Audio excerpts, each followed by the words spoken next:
It's the computers, it's the radars, it's all the electronic stuff. That's the difficult and expensive part of designing an aircraft. And similar to ships, it's the systems.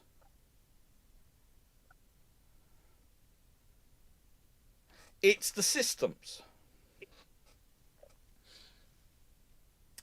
And so, with ships, I've often thought, if the Horizon frigate program had, instead of being, let's try and do a one-size-fits-all ship for everyone, had instead of being, okay, we are sharing in terms of developing the air defense system, we're sharing in terms of developing the electronics and the computers, i.e. the missiles and the radars and those systems, and the fire control, but the rest of it is domestic. You decide what you're going to fit in with it. There would be no problems. Because you look at the bits which actually do work and come out of the Horizon frigate program, it's all those systems. The bits which they are fighting over, hull design, and how long it should be, and what kind of framing it should have, and what kind of, damage control it should have, and all those things. You sit there and go, you guys could have made your lives so much easier. Because we were never going to agree on those things because we have different needs. The systems, i.e. the weapons, are the areas where we actually overlap and can work with each other. The geography and the design of the hull and for the oceans, etc. it needs and all these things, for what the Royal Navy needs it to do, operating in regular basis, it's going to be completely over-engineered for what the Italians need it to do. It's just sensible. Right. I'm going to have a poke here, Alex, on the thing. Yes? Is it because, of course, the French want a carrier aircraft, the Germans don't, because they don't have a carrier. So it's a bit like they want one of these laptops. You know the ones that you talk about? I can't remember. The footwork, is it? Yeah. Laptops where you plug all the components in. It's almost like, the French want to fit the carrier landing gear and anti being destroyed by seawater functions of their aircraft, and the Germans don't want that weight. Yeah. Well, but the trouble is, once you're building into that capability into a ship, into an aircraft, you're making it rust strip capable. So it is framework laptop, like, yes. Stafford has a question loaded for you, Dan. Bone Boy, I think that's... How would equipment in 1920s fictioning yard warehouse be organised? Would it be on shelves or in crates? And would torpedoes, small arms be stored differently from the rest of the equipment? They're mostly stored in crates Sometimes they're stacked on the ground in sort of piles. Sometimes it's going to depend on the equipment, whether it's stored in shelves and in huge shelving units.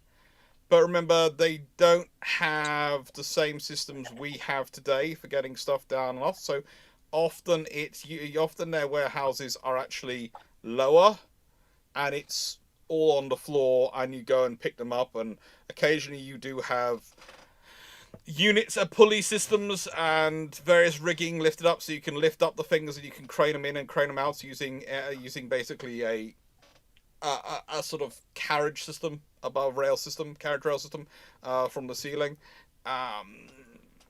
Other systems, they have all sorts of warehouses on.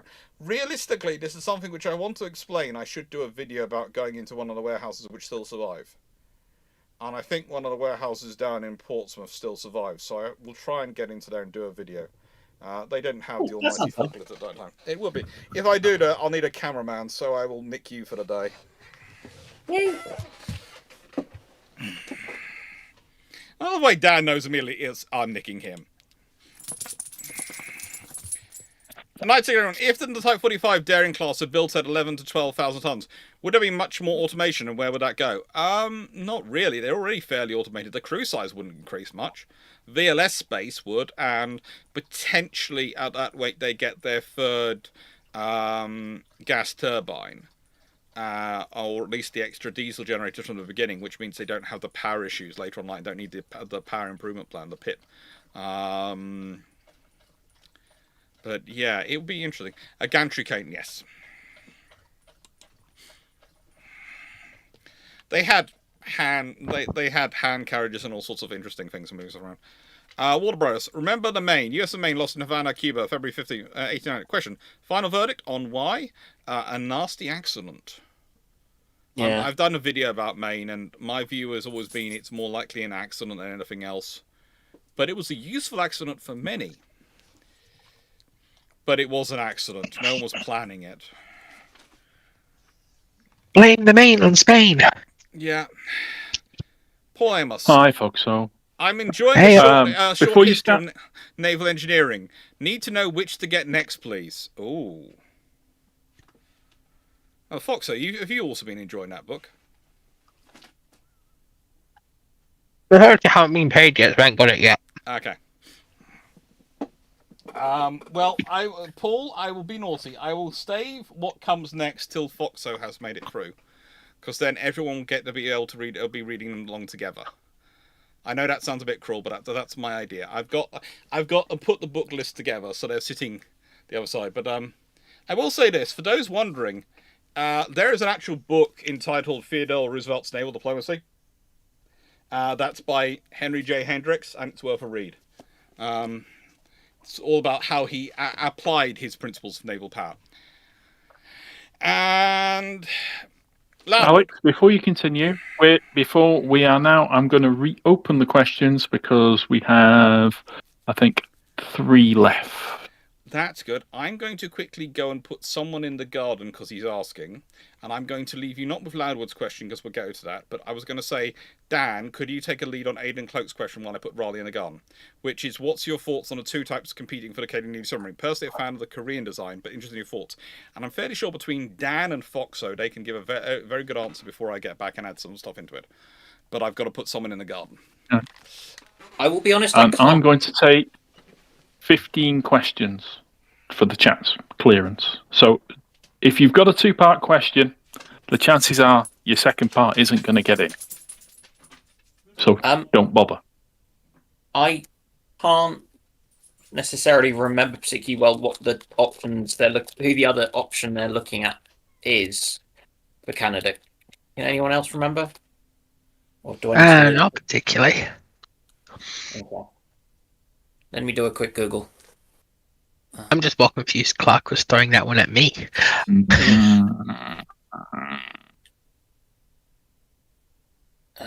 Okay, I'm having trouble. Let me reload Switch.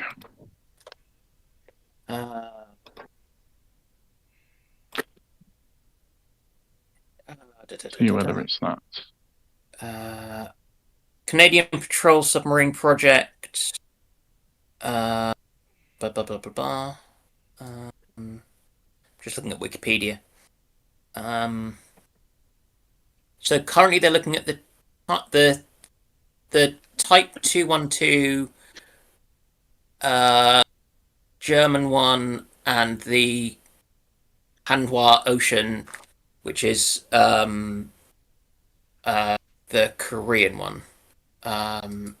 So yeah, Daewoo. I would definitely go for the Korean one. There isn't anything wrong with the German ones, but I'm not sure that they are built for the kind of oceanic work that the Canadians would be looking to use their boats for. I worry that it would be the wrong fit for them. Anyone got any thoughts on that as a kind of starter? I tentatively agree, but I don't know enough about this to make any declarations currently. Yeah, I mean, the impression I've got is very much that the kind of the German ones are best used by people who are operating in the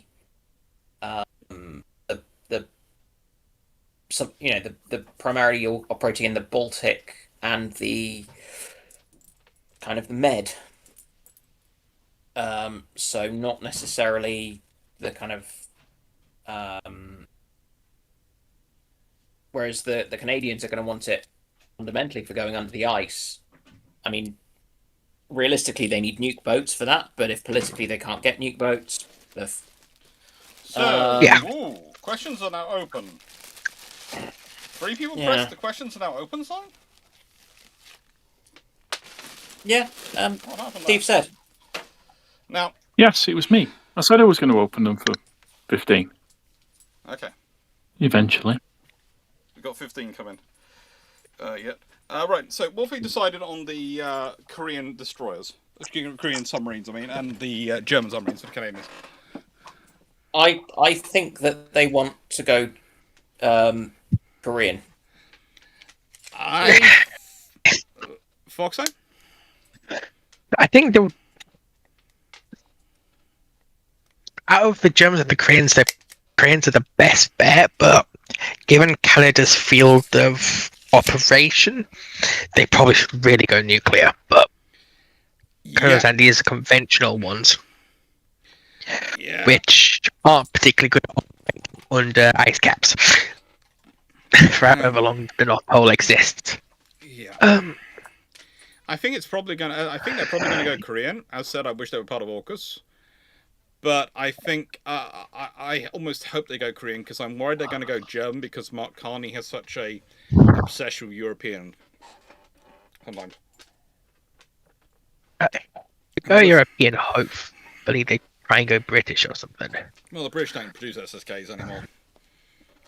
The And British. they went British last time and Yes, let's be got honest. grumpy with us. Let's be honest. The upholders were not the best example of British engineering, but they did get British boats which had been sitting not being used for a while before they got them, and then they were said we can recondition those really well. Reconditioned The submarines. British man. Yeah, reconditioned submarines never a good idea. One careful owner. Yeah, Loudwood, what are your thoughts on IDAS system, moreover the idea of submarine launch SAM? Well, people have been trying submarine launch SAMs for a while. The Soviets especially like to look at them. Realistically, your problem with submarine launch SAM is targeting and data. But beyond that, your other problem is space. So let's say I want to include a full-sized full-size surface-to-air missile. That's going to take up quite a lot of space because they're not exactly small. So that's going to take one of my strike length cells. So that means one less tactical missile or one length less torpedo, depending on the space it's going to take, which is probably more useful for me as a submarine. Because if I start engaging aircraft, I kind of give an idea where I am away. Now, the idea, a lot of people put forward, well, why don't we put things like Sea Scepter, especially since it's cold launch, into the sails on the submarines, the bit which rises up out of the sub's hull, and like the Russians used to do, and it's a case of we could do, and I would say for submarines which are going to be operating primarily in places like the Baltic and the Mediterranean, this might be something which you consider because if you do find yourself getting boxed in, maybe firing off a few of those missiles and using that as a cover to try and get away is going to be your last-ditch effort. But it's not a viable weapon system as in we can defend ourselves with this. It's we're firing this, it might hit you, it might not, but while you're reacting to it, it's going to buy us time to get away.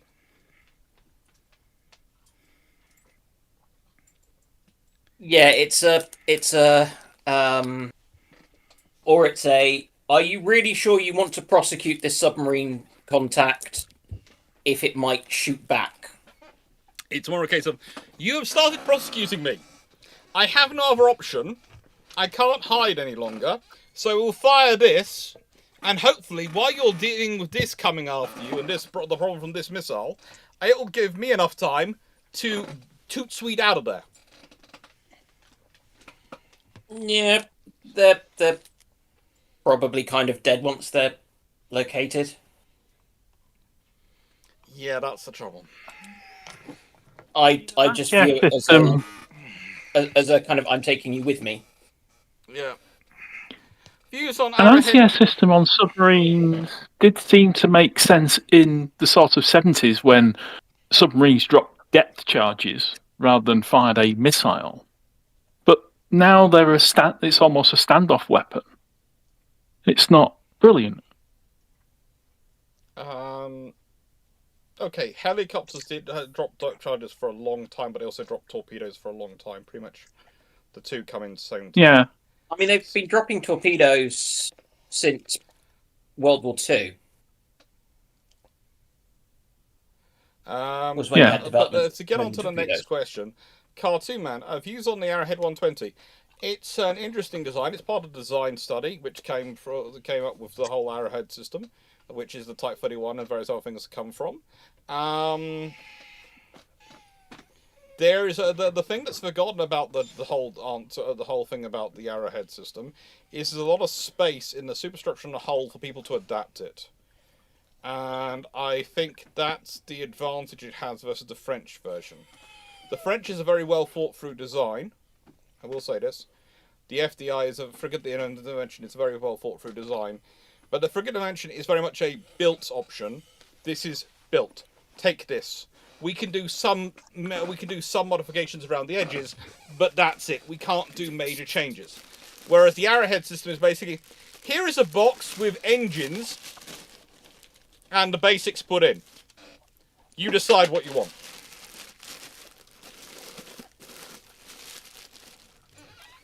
That's it. So that's the sort of difference between the two. For Dragon and Foxo, can it be said in some ways that the port we see in Port Timeline was set up in part to keep the public safe if one of the ship girls had a meltdown, given they have PTSD? No, there's zero evidence of that at all. I don't know why that one would be even remotely a consideration. Considering like most of humanity's dead. Hey, the port was built after humanity. Yeah. It was built by largely automated systems. Yeah.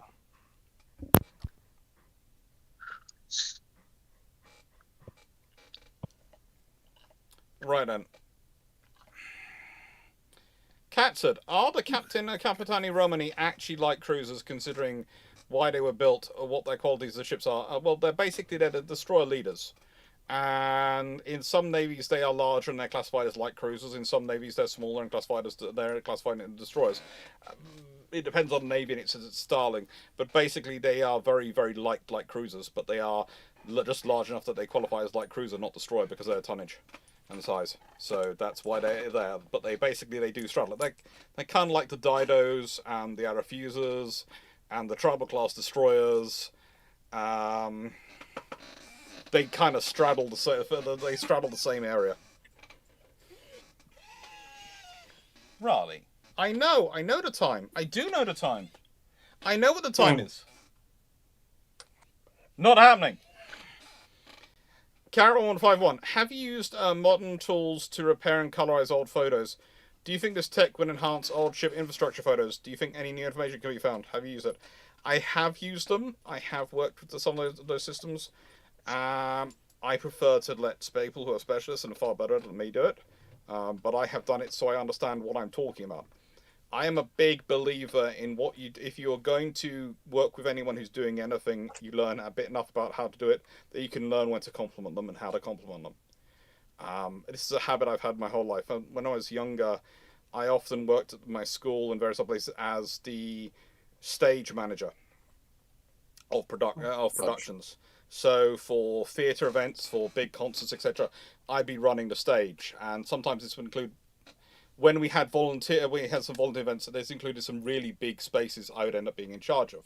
At one point, I was assisting in something which took place at the Royal Albert Hall. But usually, when I was running them, they're not the Royal Albert Hall level. They're a lot lower than that one. But they're volunteer animal. They were a lot of fun.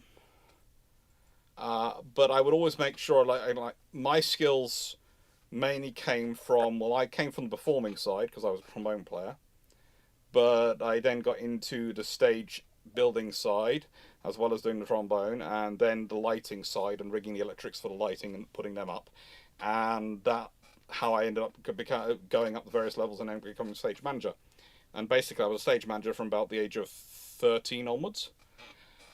And I always had the policy of making sure I knew enough about all the different departments, believe me, the costumers and all those things, so I could tell them they were doing a really good job. So I made sure I knew how to sew. I made sure I knew how to do all the painting, even though I was never as good at painting as I was at the actual cut building. And scene painters, they have to deal with so much perspective, and we had some really good ones. And when I say really good, two of the guys I worked with at school who did this have now gone on to do it professionally and are running teams at one in London and one in New York, where they do this for a living. They go and they create the sets for the big shows, and they do an amazing job. And I have it on my mentally on my CV. I used to be their boss. Back when we were at school, I was their boss. I was the stage manager in charge of them, going, would sometimes go, that looks really, really good. But, you've painted that sign like that. I can't see that from the back row. And it needs to be visible from the back row. I know it's really detailed. I know you're worrying about making it too big for the people at the front row, but it's got to be visible for the people at the back row. That was a lot of fun. But yeah, so I apply the same thing with all the stuff at history. I know how to use quite a lot of archaeology tools. I'm quite qualified in archaeology. I'm quite qualified in all sorts of things. And I did the same with the learning how to use the photos. And there is going to be stuff you're going to learn. But it's also something which is definitely a skill set. And there is an art form to doing it right. There is an art form and a lot of research. I have done layer masks in Photoshop to do colorize photos. It's relatively easy once you've learned how to use Photoshop. Yeah. Was the attack on Mirza al-Kabir justified? It was in the British minds at the time. It was justified. Let's put it away. The Mirza al-Kabir is often treated as the British were insulting the French Navy. No, they didn't trust the French government. And it was because the French government had stopped communicating with them and then had agreed a separate peace and all sorts of things. And frankly, the British had no faith in the French government at that point. So they're attacking the ships to try and take them off the board because they don't trust the French government. They trust the French Navy because they respect the French Navy. They don't trust the French government. No, Raleigh, you're not going to bed. It is 9:30. No one else in the house wants to go to bed. You don't get to force everyone to go to bed because you want to. If you want to, you can sleep here, but you keep me company.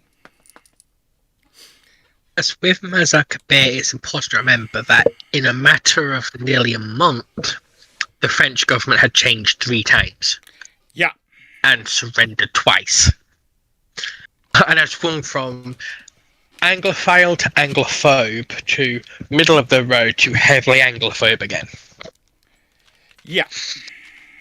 And you wonder why Britain was distrustful.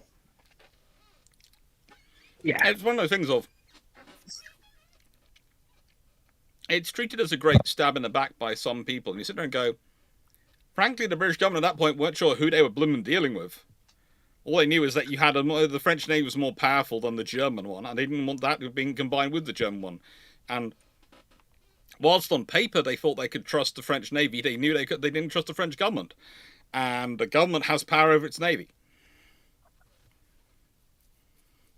Dan, there's a question for you. For Dan, I understand that's an oral fixation. What quick smoking aid would you recommend for someone who's cut down to a deck a day or less from a pack, but spends a lot of time sitting driving? So, lots of people do different people have different things that they are kind of have their dependency based on. I would say that it's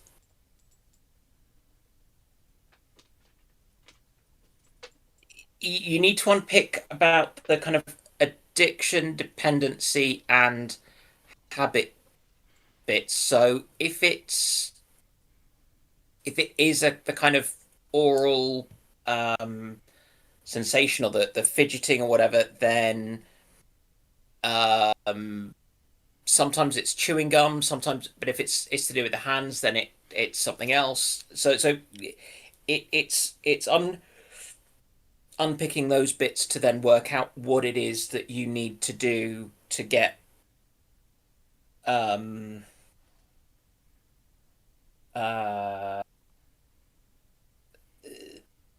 trying to think if the right word is through that kind of to kind of get around the problem for you.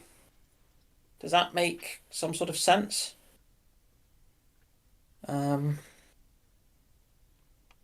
Because the problem is that lots of people have different bits of kind of dependence and fixation and things which they find that they are needing, wanting, craving, delete as appropriate, and kind of what it is that they find they're missing. So yeah, I would say possibly chewing gum, not the kind of nicotine replacement chewing gum, but just normal chewing gum for that. And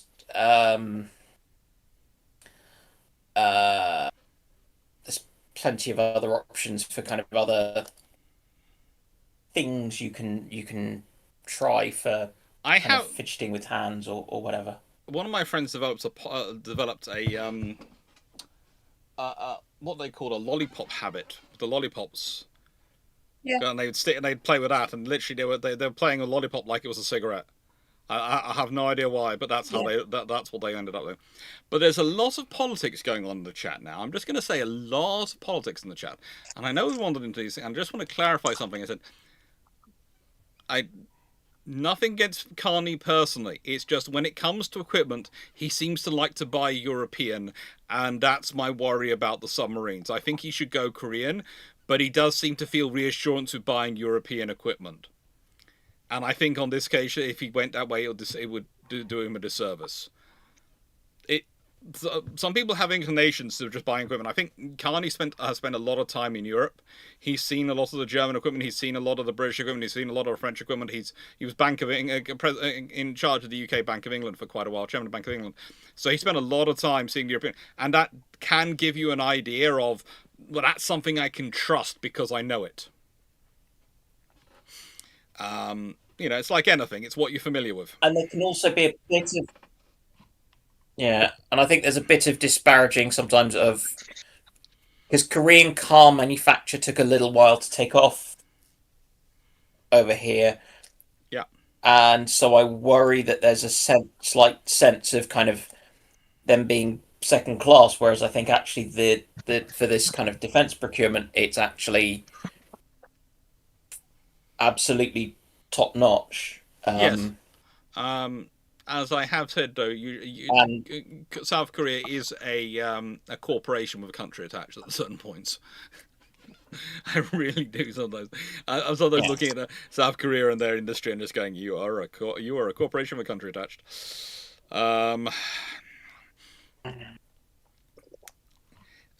Craig, how do you pass targeting and navigation info in a non-positive environment to uncrewed combat vessels? Quantum comms? If we had them working at the moment, I think it's laser link and satcoms they're planning to use. Satcoms, of course, work as long as you have the satellites, and whilst it is technically line of sight with the satellite, so technically it could be considered discrete. Let's put it this way: it is not in a level of I would want to rely on it for everything because they could go down. The other thing is, someone came with this great idea when they were talking about this, and this came out in the briefing documents. And please note, I do want this understood from everyone. There are no politicians in the world currently who are good on the fence. Can we just start off with that point? There are none. It doesn't matter which side of the party, which side of the political divide they come from, and that political divide, by the way, does differ from country to country. The left and the right wing are slightly different from country to country. This is the fun thing when you get people jump from country to country, and they think because they're really good at the politics in one country, they'll be really good at the politics in another country, and they're not. They often completely miss the point. But the fun thing is, when it comes to the fence, the amount of weird, stupid ideas you have come out is even beyond absurd. Because the answer I've seen given occasionally in terms of how you do the communications is you have an uncrewed aerial vehicle operating at high altitude, and that acts as the communications relay with the uncrewed surface vessels. And you sit there and go, okay, so we're requiring entirely uncrewed assets, that's fine. What happens if the UAV gets shot down? Oh, we launch another one. Or we have multiple in the sky. Okay. Alright. And you don't see how this is going to compound things because that's going to be completely uncrewed. So you've got to control that. So you've got to have someone controlling that, and then you've got someone through that controlling other things. So you're going to have all these different stations. And then people go, well, we're going to have AI, and that's going to allow us to have multiple vehicles controlled by a single person. So it's going to be like Red Alert 2 or the computer games.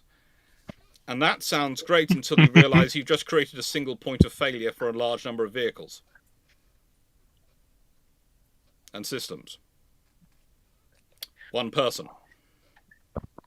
Any signal can be tracked. Yeah. When your one guy commanding 8 vehicles drone struck. Yeah. Yeah, don't understand maths and they don't understand traffic analysis. They barely understand how to add 2 numbers together, politicians. That's why they get their Can I just say this? ducks not in a row when it comes to their expenses. Can I just say, I do love that my chat has basically turned across both Twitter, Twitch and YouTube into a who has the dumbest politicians on the fence debate, with everyone claiming theirs are the dumbest. Just accept they're all dumb. Okay, that's easy. And the reason they're all dumb when it comes to the fence is because for the last, I would say, since about 1995 at least, they have believed defence didn't matter. That defence was just about securing jobs and looking good in front of the flag. That there was no real problem with defence. So none of them have done any research. None of them have actually spent any time studying it. And this is where we are. And this is what happens. And you know what? Who's worse when it comes into it? It's usually the members of the armed forces who retire and become politicians. They are even usually the worst. Because usually they have grown up in their silo during a similar time period. And now they're in position. They are still fighting the battles which they fought when they were in the service. They're not fighting for the equipment we need now often. They are fighting for the equipment we needed 20 years ago. And I love them dearly because they're trying. Good Lord, they're trying.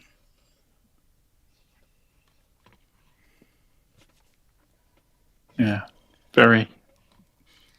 Very trying. But, yeah. Aidan Clarke. No, most politicians aren't engineers, so they don't understand how to build something. Aidan Clarke, what would a modern Commonwealth cruiser look like? Tonnage, VLS count centers. What do you want it to do? This is not me being rude or facetious. This is me simply asking, what do you want it to do? Do you want it a cruiser to be an ASW platform, an anti-air warfare platform?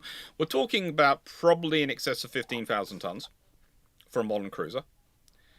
But if you're talking about if it's going to be an air warfare, ASW, and land attack, so it's going to have all 3 capabilities, we're talking about something which is going to need at the minimum 192 VLS cells. At the minimum. Foxhound, stop making my favourite joke. And I've made that to his face.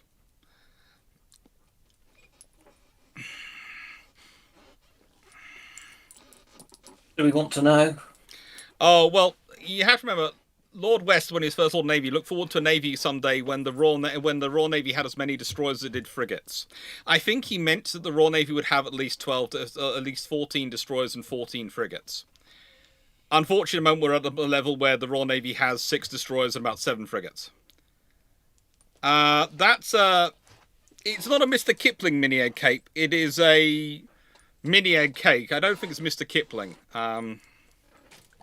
But they are a mini eggs nest cake. It's very nice. They got too many got procured, and so I got given a box. But yeah, Now, Is it that's a kind of medium peculiar. range Kipling mini egg cake? it's a very nice medium cage.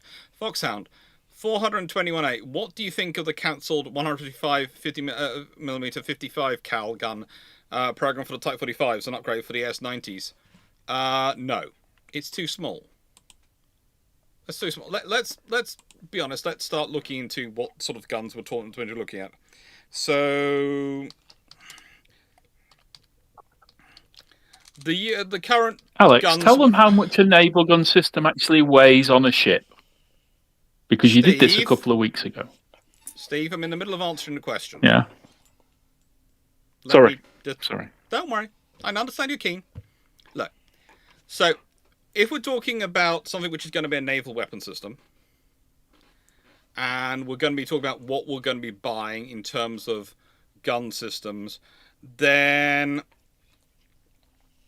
we are probably looking at something which is more of a 60 cal than a 55 cal, because we can carry it, because the weight difference. You have to remember, when you're talking about the weight of a gun, for example, the 5-inch 62 on the US Navy currently is using, I think that weighs in at some region of the gun and system. This is not the whole carriage unit. Weighs in already at 21 tons. Once you have everything on, ammunition, everything, you're talking about 50 tons.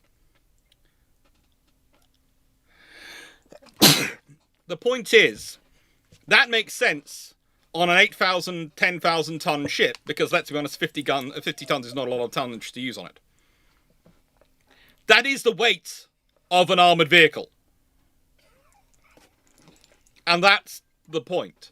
So whilst the 155mm gun could be an interesting basis for it to make a 6-inch gun, and I would have liked a 6-inch gun, you'd be talking about a 155 62 70, not 55 cal.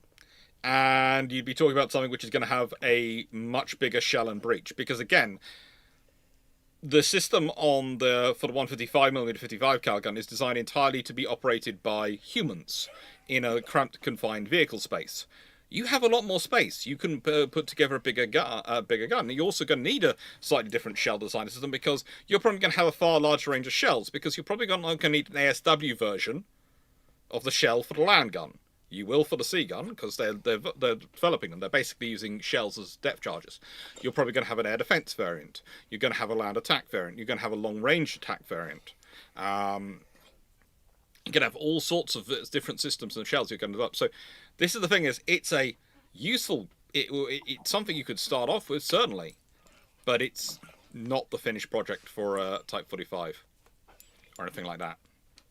That's why we've ended up going with the American 5. The only problem I currently have is we've gone with the American 5-inch rather than the Otto Breda 5-inch, which I would have gone with.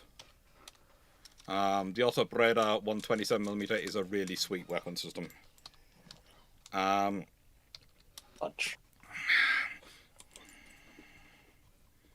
They've got some really, really nice weapon systems. The Otto Breda 127-64 it is, and it is a gorgeous system. It's what the Canadians are putting on their River class. It's a beautiful system. Its maximum firing range with Volcano ammunition is 120 kilometers. That's 75 miles. How does the reload system in that particular thing work, Alex? Does it have a carousel? Yeah, it's entirely automated. There's no humans involved in it. Okay. And they're able to reverse ammunition flow, so they can unload the rounds from the gun, so they can change the round mix that are ready to use rounds. They can reload at sea. It's a really good system. And to be fair, so is the American 5-inch. So is the 5-inch 62, which the Americans are doing. Both are pretty good systems. The other fun currently I'm having is with the HPJ J 45, which is the next generation of the 130mm gun, which the Chinese are working on. The 38 is currently installed on Type 52s, Type 52 052Ds. I have to be careful on that, make sure I get the right one. But the next generation is going to be the 45, and they are some good guns. 130mm, of course, is also known as the 5.25 inch. Ah, yes, the dinos will never go, thanks to the Russians and the Chinese.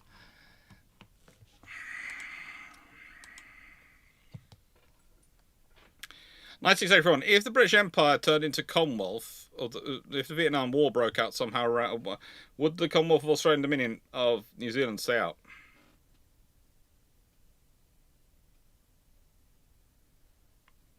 I think if you mean if the Commonwealth is a different structure than it currently is, if the Commonwealth is a far closer union, would Australia and New Zealand still stay out, get involved, even if they were sort of combined in this large union? Potentially. It's going to depend on what happens and what their particular interests are. You have to remember the dominoes theory was not just an American theory. It was held as sacrosanct by quite a lot of powers. And the reason the British didn't get involved in Vietnam was basically we said we'd watch the North Atlantic. You guys concentrate on that.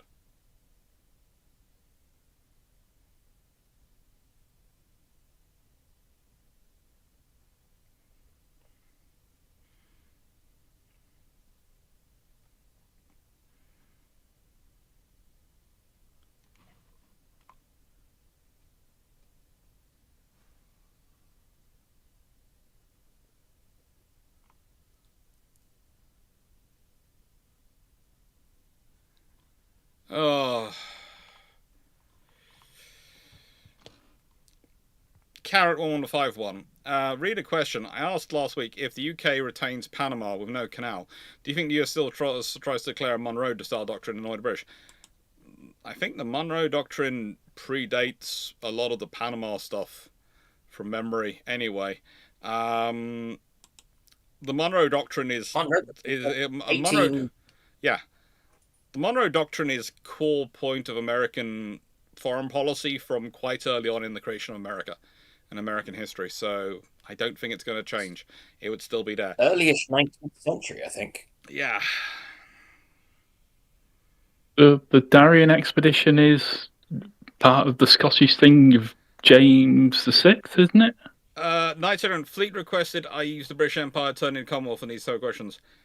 I haven't seen that. I had no reference. I'm sorry, Fleet and me haven't talked about that one. I don't care. If you say Fleet of British Empire continued, that one of the phrasings which I've heard is called a Union Commonwealth versus the Commonwealth. That seems to be popular amongst some academics as a theory to talk about, and yeah, I would say let's calm down on the politics in the chat. No point. This is a history channel. We're going to have the discussions. Occasionally we do wander into modern politics because we're talking about modern navies, but we'll try and keep it not personal and keep it just to the history. Okay. Stafford. Thoughts on the return of a swing-arm launcher for a magazine-capable cruiser with 6x twin-mount Mark 45 5-inch 62 guns, 6 57mm secondaries, 6 25mm close-in weapon systems, and 3x medium hangar aft. If you've got enough VLS and you've got a swing-arm launcher as well, that allows you to give yourself a reloadable system at the moment, but we're working on it. I think my strong suspicion is, from discussions about, is that people are planning on putting in that there is going to have to be some sort of framing and railing system and rail system put onto the ships to allow the VLS to be loaded and offloaded at sea. And for them to be done and built, it's going to be built into the ship, so they can get the VLS aboard, the missiles aboard, and they can load them off. And I think there's a realization that probably what happens to some of the spare VLS tubes is some of them, after they've been spent, will get kicked over the side. They will get passed back to the supply ship if they can, but if you ain't got the time and you want to get the reloads in, you're gonna, have to get rid of them overside.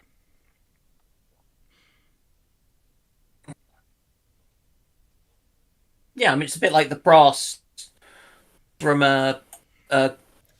when you had the kind of quick fire type rounds that where you'd shoot off kind of rapidly. It's like, yes, you will collect up your brass and you will recycle it and everything, but if everything's going kind of wrong and you don't have time, then it's not.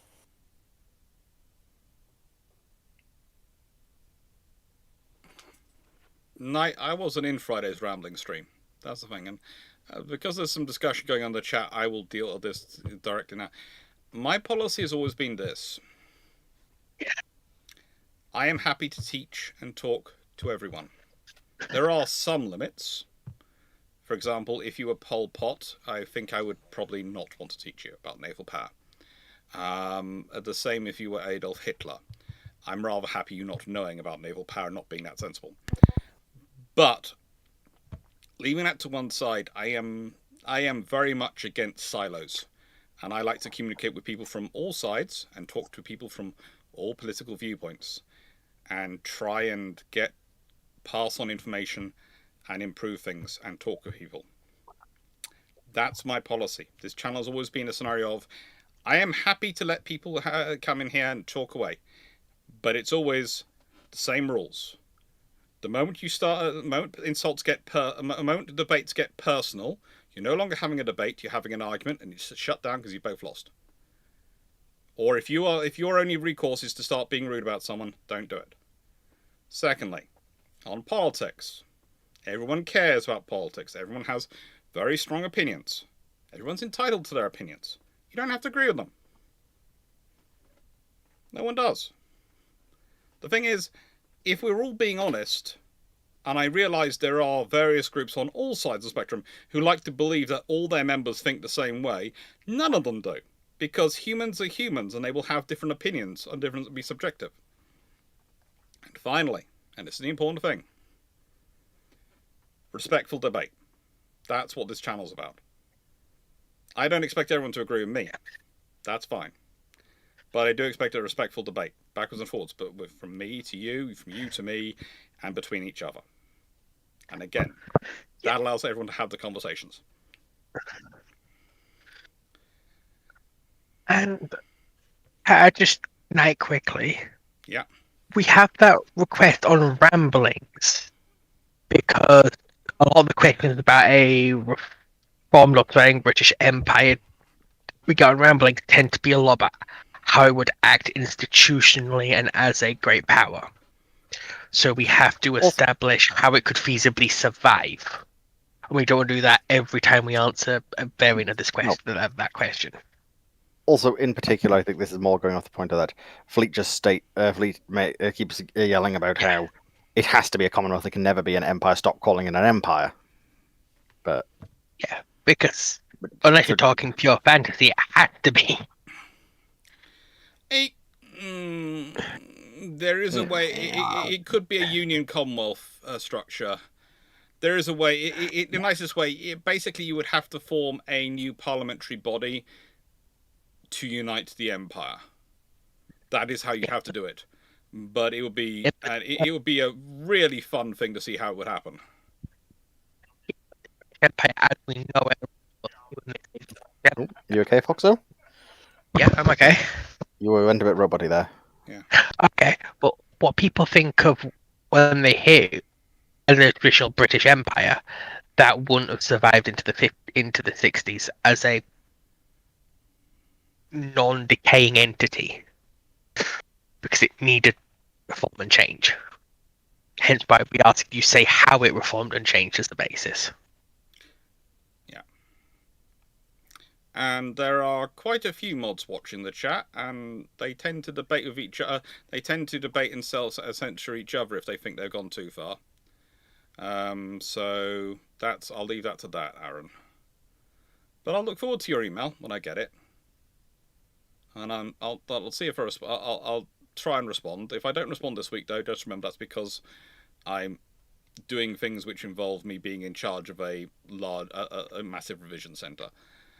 So I'll be very busy. So it might be a week or so delayed response time. Maybe a little bit longer because there's a couple of coursework pieces due it. But I will get back. I will respond. Is the point. I'll look into it and respond. Yomofu, any chance you would take a look at new Taiwanese frigates and how they're to be used in potential war? That could come up at some point.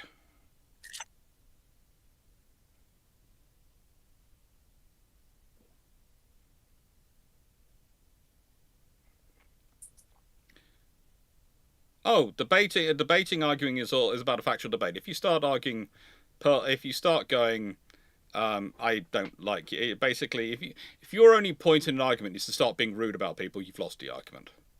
Has always been my thing. And if your last rules are ever to be rude to someone or to tell someone that they should basically shut up or shouldn't be allowed to speak, there are very few scenarios I will agree with that on the latter one. If someone's advocating for the personal murder or something of someone, then it's nope, stop that. We're not doing that. There are about 3 people in history you're allowed to say that about, and none of them are still alive. Yeah. That's the point. And even then, I sometimes go, the trouble is, it's who else would come in after them. Yeah. Got my yards wrong. You've put your mast the wrong way round? No, there's two sides of piece, and they're really not clear which one you're supposed to be using between these two. Oh, that could be fun. Yeah, you can't tell the difference because they don't put any sort of scale. So I'm realizing I have got, and now I need to have I think it's my bowsprit, and I ended up with a bowsprit that long. I don't think that's going to work. So. Thank you, Helmut. How many stages have you got to dismantle, Dan? I'm not quite sure. That's the other thing, so I'm going back through and seeing, and I'm undoing some bits. Yeah, he's going to be having fun. Walter Brodus, U.S. Naval Aviation is buying a new jet trainer, but have dropped the requirements of deck landing. How do other navies train? Honestly, by the time they've got to that, they're landing in the jets which they're using. Because the only ones which are doing it are the Chinese, and most of the European ones are F-35Bs, and then there's the French. And I think most of them from memory are just basically going, right, once you're a trained pilot and you've landed on something on land which is configured to look like a carrier, then you'll do the carrier landing, and we'll go and do the carrier deck certification landings. And I would say the first landings on a carrier, especially if you're landing F-35B, most pilots land too far forward rather than too far aft. Because they're worried they're going to slip back because the carrier's moving forward. So they tend to aim too far forward at a position. So that's why they land sort of slightly forward. And so then they have to learn. It's fun. It's supposed to be quite fun. Thank you, Helmut. Thank you. And, yeah.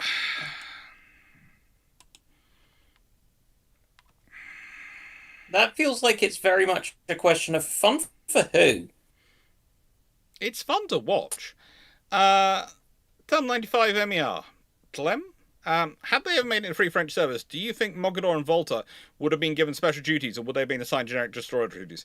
They'd have probably ended up with the tribal class. They'd have probably ended up like the Polish boats with the tribal class, because that's the ones they could fit in with best.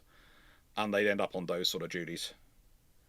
As a sort of the heavy destroyer force. Probably they would end up as part of the 10th Flotilla. Then we have a for Dragon and Foxo question. What are the practical and military downsides of the Azur Lane port from port timeline?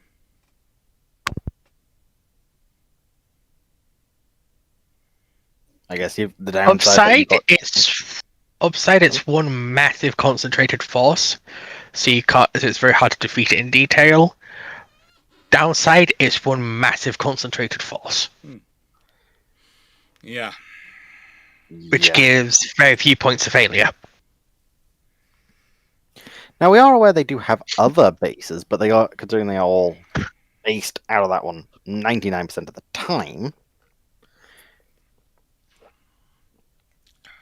It's also got all the equipment you need and all production centers. It's actually a very good base.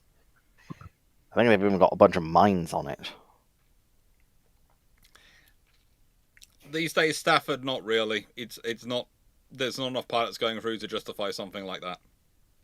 Stafford's just asking about terms of carrier qualification. Would it be possible to have a series of barges rigged and welded together to act as a midway from land to full carrier for practical purposes? No, it's not enough. There's just not enough for it to justify that sort of thing these days. No worries. Ileb, not disputing. I just came not disputing. It just came as a surprising realization on social interaction from years back. Language barrier. So thanks for another bit of unexpected alignment. It's the thing I've always used, and I have to say I use it to my family as well. The moment it goes from a logical discussion to, well, you didn't do the washing up 10 or 4 years ago when you were supposed to, it's no longer worthwhile being involved in that conversation. No one is going to get anything out of that conversation, so just walk away. Just go, I'm going to take the dog for a walk, I'll come back later.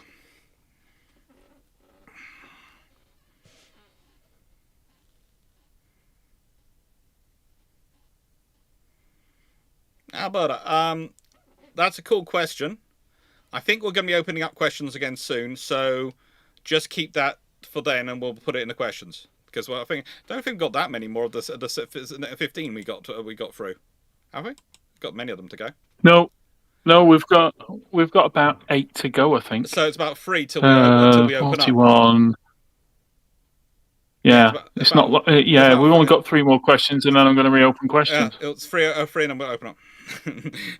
Smile. I know that conversation. Same. Yes, we all know that conversation. We've all been there. It's when the argument over something which you're dealing with today, and you need the debate and discussion over something you do, deterrents into what happened 4 or 5 years ago. No, we'll sort it later and come back. And my advice is usually come back and try from a different angle. Usually it's the perspective. Usually that's the scenario where both sides are dug in, and that's not a good scenario for reaching something which you're going to agree on. And you also have to remember in those sort of discussions, you're probably not going to be happy. The point is, it's not necessarily sometimes on a compromise about being happy about about what the solution is. It's not being unhappy about the compromise. So, with certain things, I now got a very, I had the bright idea because my mum and sister are not that well with their asthma and various other things. And my long-term relationship, sadly enough, broke down not long after COVID. Let's buy a house together. Let's set up a house where I've got an annex, where I've got my basically my 2-bedroom house next to your guys' house, and I can look after you, and we'll go down a corner where all the family are. And that's it's a very good idea. It's working out. But it means, technically, me and my sister share a house and own it 50-50. And that means when things that are going on, like works on the roof, etc., she and I have to agree. And we'll start from sometimes very different positions on them. And there are things which have been pared down, and there's the order of works and things which would have been done and what process. And we have to sort it out. And we have to agree. And there's no point, arguing endlessly. So you have to, sometimes the solution that comes out is, what is the option which you're both not unhappy about being the solution. Neither one's going to be necessarily most happy with it, but neither one wins. We get a solution which works. Now, Casnea, do any records exist of relations between Troy and the Scythians? I think they have found some from the Scythian side, but I don't think that... No, the Scythians weren't... No. I've been looking into this because it's a question I was interested in, Alex. I thought that Scythians did have some trade links in that direction. No, the Scythians had trade Because, links. They had well- no writing, Yeah, so we can't find and their there records. is nothing. So the Trojan War is archaic. It's not later Greek. So it's basically any references written in Linear B. There's no references to the Scythians in Linear B. So all we've got is Homer, who mentions the Amazons, and we connect the Amazons to the Scythians, and we have found female Scythian warriors. But most of the Scythians tend to appear in the 8th century. So that it's kind of, there might have been a proto-Scythian tribe.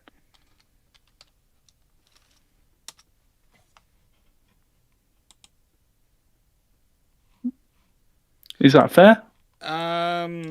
Yeah, I'm just. This is where I'm being naughty. I'm looking up the notes on a book which a friend of mine's writing about ancient maritime trade links. And yeah, there is a maritime trade route which goes right from where the Scythians and the Proto-Scythians that sort of whole Malaja area right to where Troy is. So the answer is, I think there were trade links probably running them, but they might not have been the Scythians. It might have been the Proto-Scythians. It's between those areas they are connections, because the Scythians have quite extensive trade networks overland and other, which they build themselves on. Yeah, I mean, yes, there were trade, 100%. It's just what evidence we'd have for it, because we have very little evidence about that whole period, because it's one I'm quite interested in as well. So there's relatively little evidence generally, in the sense of we have a random selection of writings which are amazing, and that's where you get kind of references to things like a king of Wilusa who's called Alexandu and things like that, which is amazing and is weirdly seems to be that.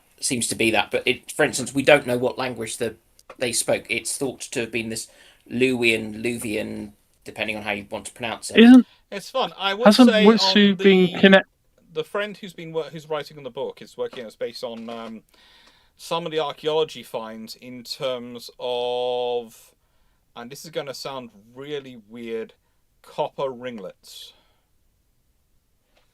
That sounds completely okay. Yeah, but it's a typical archaeologist book. It's literally they found one small thing and they're charting out where it turns up, and then by tracking where it turns up, they're hoping to make a case and argument. Yeah, but you can also track back. Yeah, you can track it by its molecular signature as well. Yeah. Yeah. Isn't Wusu being connected somewhere along the lines with the Hittites? Yes, that's the point. So we've got Hittite records about it. And so that's where we've got the mention, but we don't have anything of theirs. We don't have anything that kind of belonged to the actual people that lived at Troy. We have for people's references who don't know what me and Dan have just talked about, the Hittites are a major empire in the middle of Turkey. We found the ruins of what we think is their capital city at a place called Hatsua. There are fantastic walls, and they're one of the first people to actually really do iron smelting. So they're very important. Yeah, interestingly, their capital is near Ankara, which is interesting. And yeah, they were and so they called themselves the Hatti. They've ended up being called the Hittites because people, I think, originally got them mixed up with the people referred to in the Bible. Bible, yes. Sorry, I'd like making that joke of mispronunciation. You've Ronnie Barkered the religious text. I would say also with the maritime archaeology, I am expecting a huge amount of stuff to be found once the war between Ukraine and Russia is over, because the sheer amount of efforts which will have to go into sweeping the Black Sea of mines and various other systems wandering around it, we will find all sorts of interesting things, because all sorts of high-tech stuff which normally archaeologists don't have the budget for will be sent there to hunt for those things. And while it's there, it'll find other stuff. We already know of about 1,000 wrecks down there. They're just very deep. Yes, and we can't get good pictures of them because we don't have the really expensive stuff to go look at them. But when you're taking the really advanced imaging sonars, which they use for minesweeping, along, you can get really good pictures. I'm expecting to see. I'm expecting them to find buildings down there that refer to the Gilgamesh flood that's recorded because that's the area that we think is flooded. I know some people have suggested that's it. No, I don't think that one's going to be it. You don't? Okay, that's fair. The Black Sea is pretty darn old. Yeah. It's one of those things of it's a question of how far idea. you think. I think it's a question of how far you think that Gilgamesh goes back. Yes. Not that far. Ukraine couldn't take Echo at this moment. Anyway, nothing like that could be helpful to Ukraine at this point. The realistic. Here's the thing: here's an interesting question for everyone. Okay, you're thinking about the talk. We've been talking about all the stuff. Think about how many British Royal Navy oceanography assets have been retired. And think about how many replacements have come in. And think about how important the oceanography squadron is, and the fact it used to be self-financing because of the data it brought in. After the war. Echo would not be useful at that point. I am going to now reopen the question. So wait until you see the sign, please. Right. Yeah, wait until the system comes up. As it works.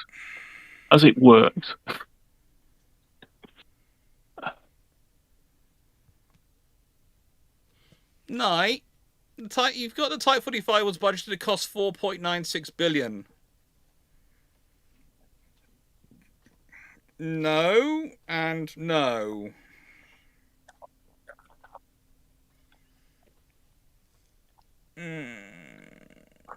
No, just I've not got the message.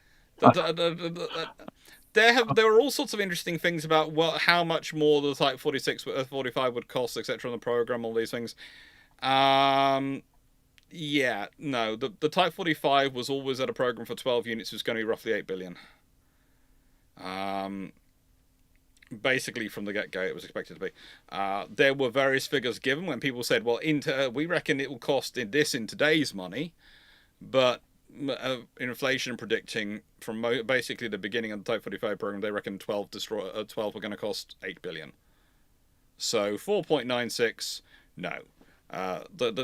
Again, when you're dealing with, okay, we want to build a first-rank destroyer, we want to build this. Yeah. And the thing is, they fit them for a lot. The Type 45s are a lot of fitted for, not with. And that just cuts down their cost even more. Yeah, that's presuming that that's presuming their budget overrun was £1.04 billion. That's not even an overrun in the UK defence spending terms.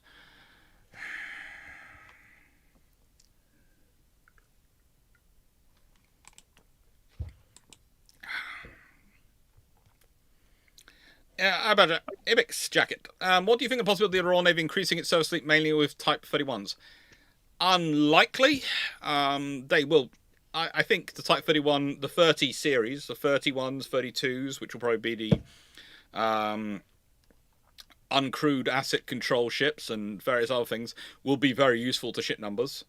I don't think we'll be so lucky as to mainly get, as for it to be such a massive increase that we'd refer to it as mainly Type 31s. I think the other thing is also is that the Type 31 is not really. The Type 31 is designed to be a supporting asset for primary assets. So it's designed to support a Type 26 in the air border. It's designed to support a Type 45 or Type 83 by providing the goalkeeper for the capital unit, aka the carrier or the amphibs.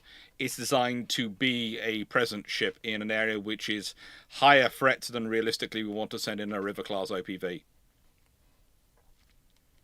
I do see some interesting chat back at some point. People go, "Oh, these are the modern OPVs for the Type 31s." They're not. They are not. The interesting question is what will replace the OPVs, but there's all sorts of discussions about that. Maybe the Norwegian, the joint buy we're getting designed with the Norwegians, the multi-purpose vessels we're looking at designing. Maybe they'll do it. Those are considered to be potentially going to be the oceanography assets, the minesweeping assets, everything. We'll see what actually happens in that scenario. We'll see.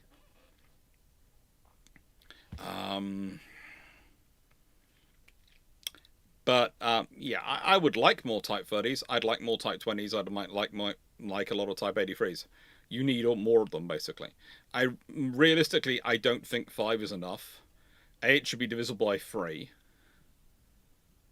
The reason I say that is because with 5, you will usually have 2 available. With 6, I could guarantee 2 available. And usually, I could guarantee 2 and usually 3 with 6.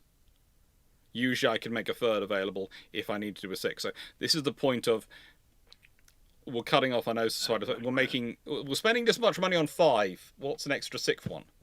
Cost in terms of things. And people go, well, what about the crewing? I go, well, think about it from the crewing perspective.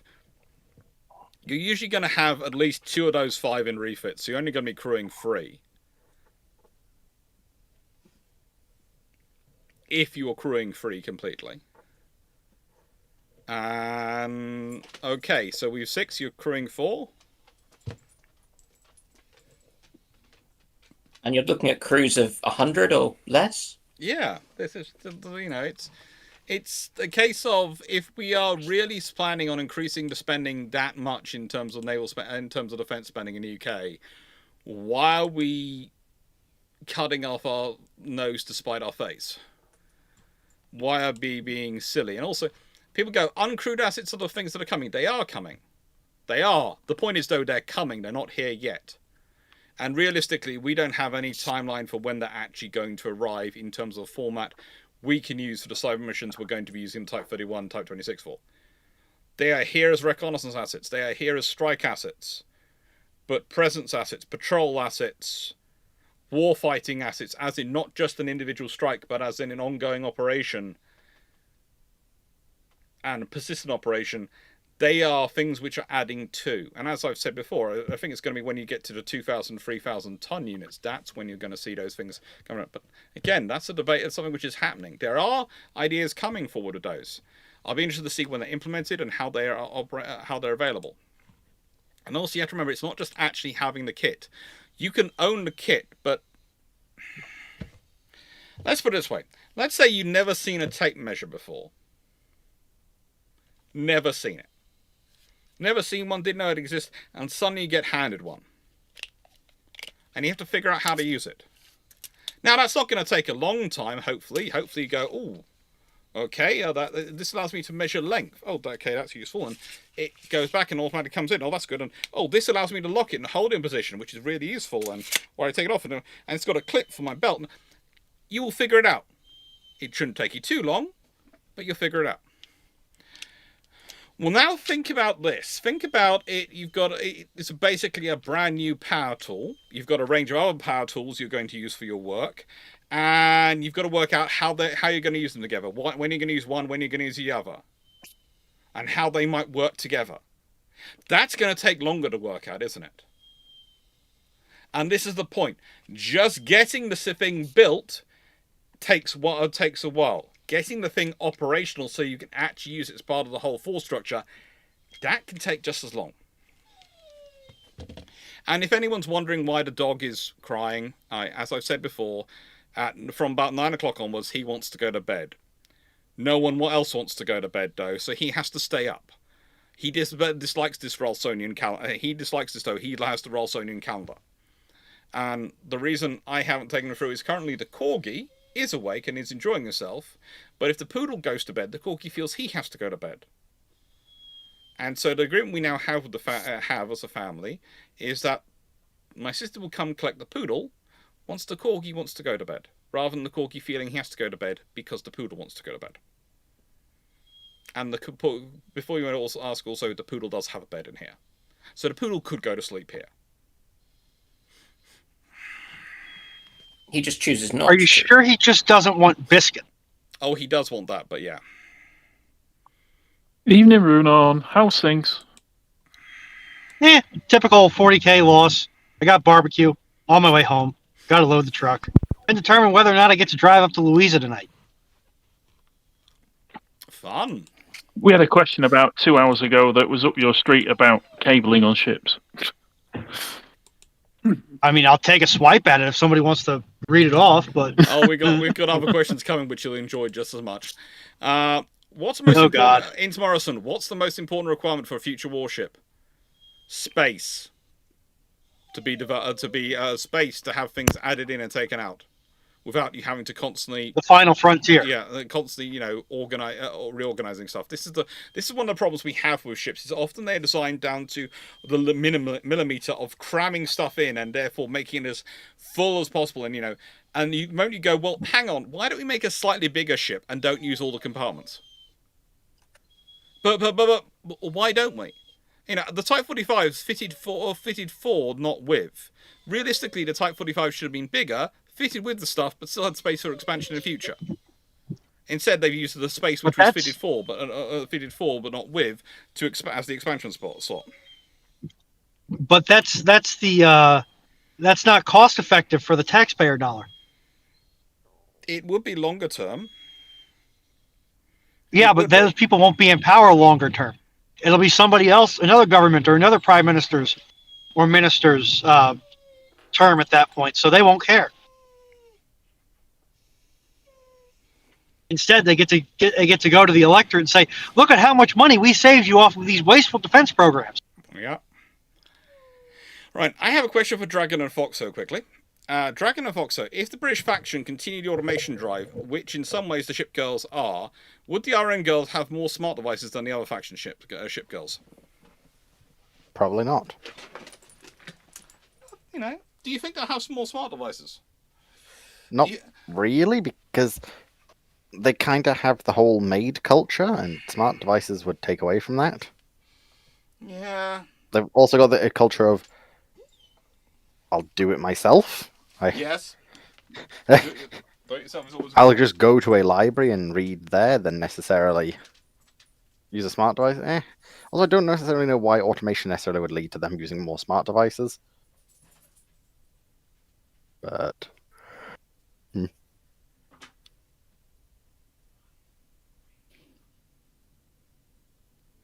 But yeah, I wouldn't have said so.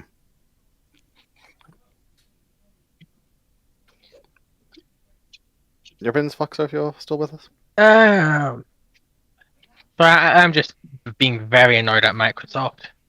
Oh. Oh, did they brick your boot drive too? No, it's just they somehow have made conflict between the NVIDIA drivers and Windows 11. Okay, that sounds like a whole new world war. Well, here's one for you. My laptop currently starts randomly crashing, and the error code is incompatible NVIDIA drivers when they're the up-to-date NVIDIA drivers for the 4060. 96831. If the British Empire didn't decline, would the Crown Colony and Bellona subclass Didos be converted to missile cruisers, and would Sea Slug be what we know as Mark II from the start? Honestly, on the Sea Slug, it's going to depend on what they've developed. They're going to have a completely different budget structure under that scenario to develop stuff, so it could be, it might not be. As for the Crown Colony and Bellona subclass Didos be converted to missile cruisers, more likely the Crown Colonies than the Bellonas. The Didos were already being worried about. More likely Crown Colonies than Bellonas. With the Carrot 1151, with the 50-50 split, does that mean your sister will design the infrastructure for the Garden Railway whilst you take the Ricardo rolling stock? No, that means my sister will come with a plan. I will then probably build it.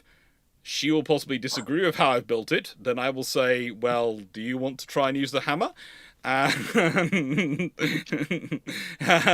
she will go, no. No, on a more serious thing is we tend to work these things out. My sister and I tend to work through a design together and think things through. it tends to be lean on the fact that I'm the one who's going to actually do a lot of the building work, and she's going to do a lot of the design work and working out the maths for it and stuff like those things. So it tends to work together quite well. You have complementary skill sets and don't have overlap and jealousy. Actually done. Until someone is actually buying it and it is actually being built, I don't put any faith in it. And even then, I'm sort of reticent, because look at the current Type 26 program. The fact that we thought we were going along quite happily, thought that was coming in, and now they are selling off ones which we've already mostly built to the Norwegians. And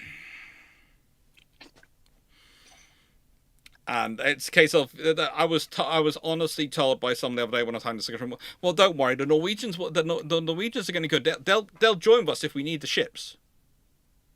But the Norwegians have their own taskings to worry about. So you're expecting the Norwegians to put their tasking with us before tasking for them? And there was an honest blank look in front of me, because it was an honest case of, well, why would they put it? Of course, supporting our carrier battle group in the high north is going to be far more important than whatever taskings they could have. Shouldn't it be? Well, no. If NISO is defence of their oil rigs and defence of their trade, then their trade's probably going to come first. That's the reality of it. I'm sorry.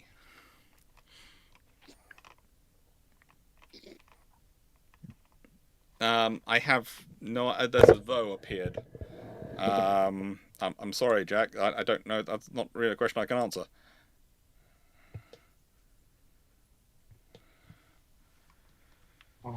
Potatoes. Stafford, what modern equipment to the warrior be which nation do you expect to construct it? What modern equivalent to the warrior be, and which nation do you expect to construct it?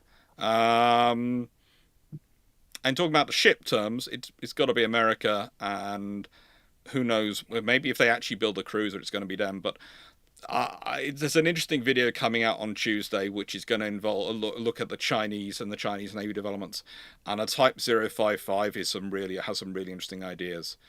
And the fact is, they are cool destroyers, so I'm putting them in the era of destroyer. But there is a reason why most navies are classifying them in as cruisers. And they are some really interesting ships. And again, one of the things I get told by people is people go, okay, the Chinese equipment isn't at this level yet. It isn't. But look where the equipment was 20 years ago and look where it is now. That's a level of progress. And then some people tend to go, well, yes, they've copied us. And they go, and that's bad? For us, yes. For them, no. Because their options were to spend years developing to try and catch us up already being behind, or to try and nick what good ideas they could and incorporate them as they can to try and accelerate their development. That's the smart thing to do. And you have to remember again, it's like the Patriots they bought off Israel and Germany years ago. At the time, we were all friends and the world was going to be peaceful and everyone was happy with them doing it.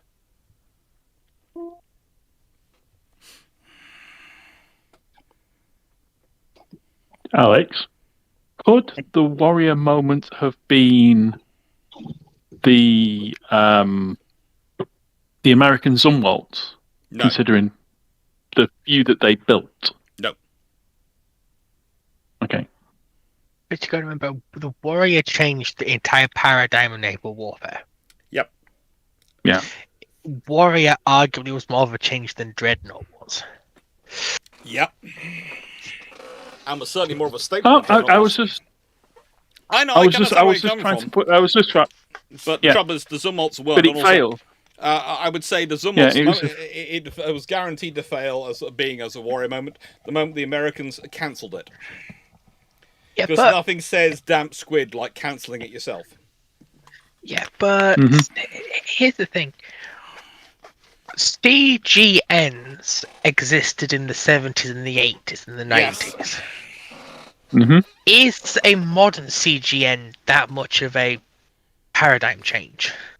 There aren't any CGNs at the moment, so we don't know. But realistically, The main advantage of a modern CGN I could see is its ability to provide, especially if it was, I would say, a combined gas and nuclear, or combined nuclear and gas propulsion power system, integrated electric power system probably, would be useful in terms of powering things like lasers and railguns and those things, because the nuclear would provide a massive, sufficient base load that anything above it, necessarily, if you have to turn on to do sustained firing with lasers and railguns, you turn on the gas turbine to provide you with a boost of power, so you don't have to keep zooming up and zooming down the nuclear reactor.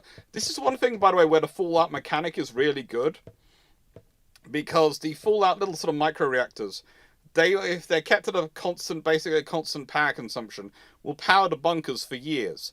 But you put them in a suit and they'll run out of power very quickly. And that's because the suit will go from high usage to low usage, to, depending on what you're doing it, almost sort of in seconds. And that will drain nothing will drain a reactor faster than trying to keep adjusting and keep changing how much power you're drawing from it. Basically, a nuclear reactor is a cruising machine. It needs to be got up to cruising speed and left. Yeah, it's like baseload reactors for providing power in the UK. Were all the nuclear, because you didn't change them. Don't the vaults use a very different fusion reactor architecture than the fusion cells or cores? No, okay. They did use some of the same ones, but also they had scrubbers and things. So it's a bit of a bad analogy, but it's also it's sort of a good analogy, because more people will have had experience of playing Fallout than they will have had experience operating a nuclear reactor. So it's one of those things of, it's a typical academic. I'm going to use something which is close enough, but once you look at the detail, you'll realize it's actually not as close as it might seem. But it's close enough, people will hopefully will have a frame of reference to draw from. And that's the point, as it's one of the things I try and teach the trainee academics when I'm working with them, the ones who are doing PhD students who are going to become lecturers, is the important thing is to try and, when you're talking about sometimes concepts which people aren't going to be dealing with their daily lives, you want to give them something which is in their daily life, which is similar enough that they can draw parallels from it and they can get an idea. Because then if they're interested, they can go and read more and they can understand, they can learn more as a framework, and they will have a far better idea of everything. But if they don't want to don't learn more, they'll still have enough of a framework. They will be able to follow the conversation. And it's one of the things I find really strange to people. Some people interpret it as you telling people they're dumb, and that's not. It's saying, okay, we all need a framework to understand things. We don't, humans do not walk up to something and look at it for the first time as a blank canvas and immediately understand it. We walk up, and normally what we do is we start categorizing things by thinking of the parts of it we know and understand. So if you give someone a framework that they are used to, or something they know and understand, they will be more quickly able to understand something new and move on from it than they will if you just expect them to blank and go, here is it. It's how humans learn. We learn by doing things mostly. We learn by understanding, and we build up by references.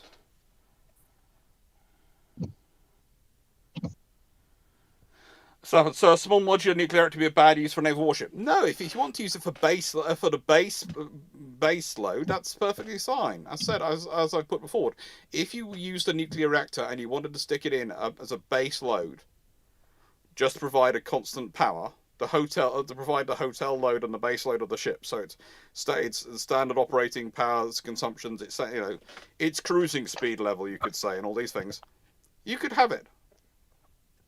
Work out how much power you're going to consume, set the reactor, judge the reactor appropriately. And then if you need to increase power, we'll have some batteries, which you trickle charge, or capacitors you trickle charge from that reactor to cover you for the first few minutes, and have a couple of gas turbines you turn on, or a single gas turbine you turn on to go zoom power up. Because gas turbines are great at that. Gas turbines are great from going to cold to running very hot and generating a lot of power. They are great at that. And that's what you can use them for. How goes Victory? Rigging is interesting.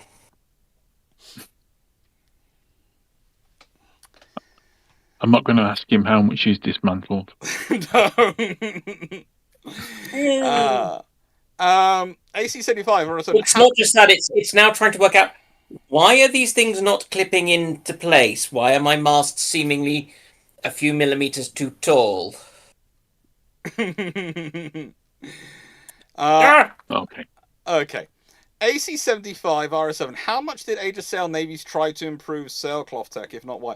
They did work on it as much as they could, but realistically, there wasn't much within the metallurgical, the material science, the metallurgical material science they had at the time. But they did do some improvement in terms of fixing the weave, fixing how they built it, how they made it, and process and developing it. There just wasn't much they could do. Because also you have to remember, during that sort of similar period, they are developing things like the scientific method, and then they're starting off at the material science. So one of the things you have with the Age of Sail is it's in the period when they are still beginning out a lot on what's going to become the material science we deal today. But there still had been development times. They'd gone from doing cloth to canvas to all sorts of things. They are developing the stuff. It's just not at the pace we would do today in terms of material science. Yeah, the machines are coming in at this particular point in time. Yes. In the 1850s. So what I understand with textiles is that those things like the water frame and so on are arriving. But yes, it's a slow rate of progress. And also it's the 1850s, and what comes along in the 1860s. That's when Warrior happened. So we're already dealing with the fact that the main efforts of naval development is going towards not developing better canvas and better sails, but developing better engines. Oh, did you hear me say 1850s there, Alex? I did hear. Because I thought I'd said 1750s because that's when the water frames. You're saying 1850s. Yes, there was. I heard 1650s. Wow, this score is fun sometimes. This is the thing. If ever you see me pulling funny faces with other people speaking, usually it's because Discord has managed to delay stuff so much that we're talking over each other. This is the fun. I am looking for a system better than Discord, but the trouble is, the good thing about Discord is some people don't like to listen on YouTube or Twitch, so they listen in on the Bruships stage.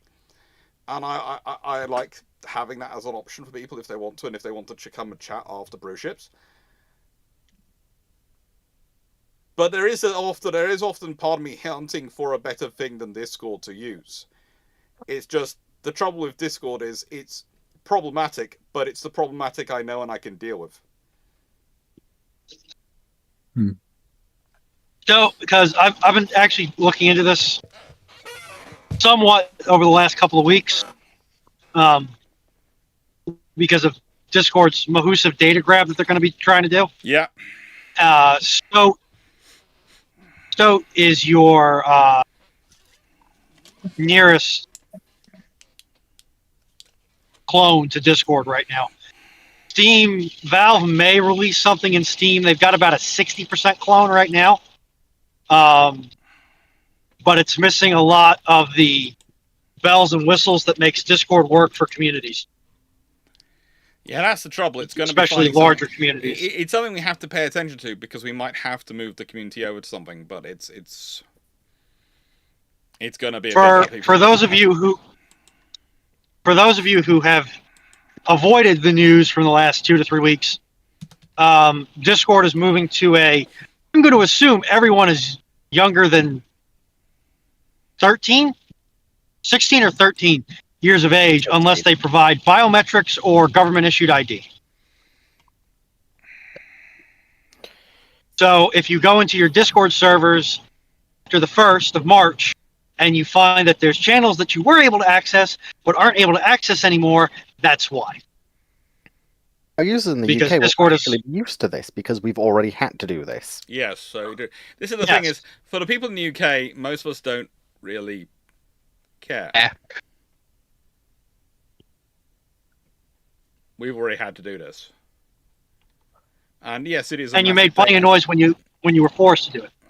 Yes, we made plenty of noise when we were forced to, but now we've just basically gone off.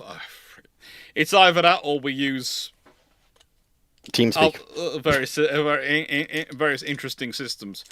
The amount of my colleagues now who now use incognito to clear their own clear their data off that have been forced to since the UK data system. The amount of people who have now had to get incognito, who didn't have incognito or systems like it before, has been amazing to me.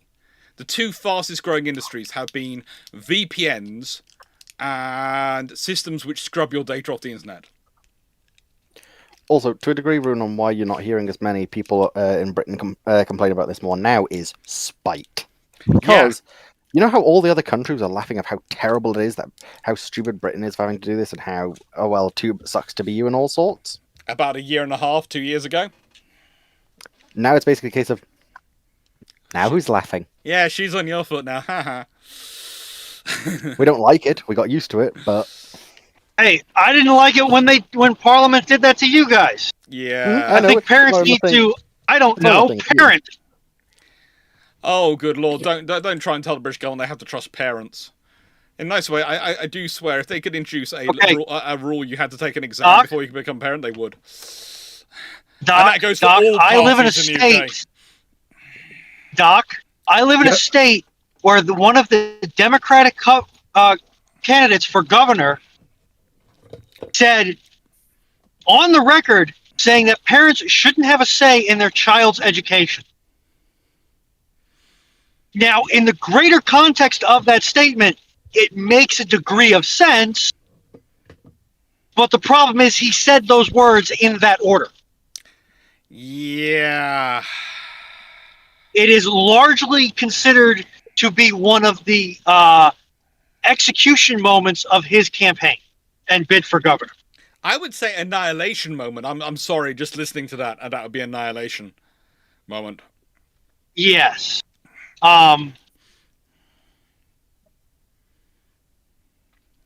So yeah, trust me, that's not just a British Parliament thing, okay? Yeah, it's the amazing. Yeah. Okay, and just to quickly get back to the question, because we'll go about topic quickly. Yeah. Because me and Paul have been chatting about it over time, and he still needs to send us that book if he's watching about how rope making changed over about 500 years from what we would start from the 11th century to the 16th century, and how even the cloth and how they treated it and types of cloth used were very different between the 13th century and even the 15th century. Yep. Well, don't forget that a lot of spinning in that earlier period was all done by hand with spinning wheels and spinning wheels, and the thread is known for breaking. Weavers are constantly repairing warp threads and weft threads when they're trying to do this. It's still a craft industry. I'm going to describe it as literally craft industry, where you have people doing stuff like that. It's when Arkwright in the 1760s gets these water frame machines coming, and they start getting stronger thread, which means that you're going to get a power loom. It's worthwhile noting that Viking longships used wool for their sailcloth, for their sails. Mm-hmm. The Dutch word for cloth is dirk, which is why at one point the English referred to their sails as duck. They made their sails of duck, which is why there was a belief for some years by some people that the English were literally making their sails by stripping feathers off ducks. They weren't. It was just their translation of the Dutch. Is that why duck canvas is a thing? Yeah. Okay. Duck canvas. That explains where it comes from. Duck canvas is a reference for cloth canvas. Yeah. They then used cotton, linen, sometimes referred to as flax. They used hemp. Yeah, it evolved over time, but realistically, one of the things is its rate of evolution was how do I put this? It's not as fast as we would consider a rate of. It is an evolution, not a revolutionary, and it's often an iterative process over generations. Yeah. It's not new iPhone model speed. No, it's our grandparents used this. We've just not got this. Yeah. It Or it's takes someone made it takes them- decades. Yeah. Or someone makes a mistake and that mistake goes, oh, that's actually a useful thing to give to our rope. The really sad thing is that actually for a lot of human development of technology, it has been more mistake driven than intentionally driven. Yeah. I've got a video coming up which is about developments on Royal Navy ships in peacetime. Coming up because someone keeps insisting on the topic, so has managed to get them through Patreon. You should have done more filtering on the Patreon questions. And the thing is, most of the things that are going up are things which were, well, we had a happy accident, or the chief was bored. Oh yeah, that reminds me. I need to keep resubmitting my shed questions. Yeah, because it's actually quite interesting. Because this all came between me and Paul from. I was reading about records of King Eliphalet of Wessex paying the ransom for some of his nobles in rope to a group of Vikings from what we're now known as the Danelaw. Mm-hmm. And it was, why was rope so valuable that you would pay a ransom in rope over gold? Which then leads to different regions having different rope qualities and manufacturing. Raptor, It was a time thing, right? Raptor, Duke would be a closer production of Duck. Yes, it would be. That would be it. But the trouble is, the British then translated it went from Duck to Duck to Duck. Because duck is a word we have. Now, yeah. Now you just said Duken. You just said Duken there, didn't you? No.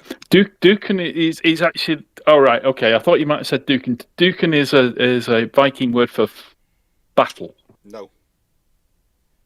I'm proud Duke, which is D-O-E-K. Yes. Okay. I thought Dutch. Yes. Yeah. But yeah. Okay. No, I just thought I'd heard you would say Duken. It's Discord. It's the fun of Discord. Carl Gasberg, yes, will inflation adjusted price for the Type 45 Batch 2 come with adjusted improved capabilities? Doubtful. Night Sailor, Dragon and Fox, though, how good a timeline does it sound? The world is at peace and the commander and the ship girls live at the port and regularly new cancer and meta arrive and it magically expands.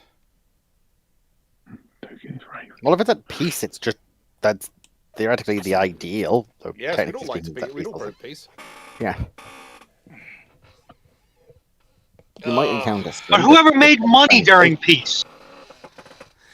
Yeah. Right, nobody's making money because humanity's dead. Oh, it's not entirely dead, but Just mostly dead. Capitalism has took some pretty hard knocks to the point where you will get paid maybe if we live. If not, well, you've been working, you've been living. Good. We pay you in food and the right to come to the next fight. We pay you in food and a place to sleep, and the right and you have the ability to fight people. I know a lot of young men that would take that. Yeah, Wolf you still have to deal with the back end. CGNs are not returning. The thing is, we've got better and better. There are actually quite a few systems in the world for recycling and dealing with nuclear materials.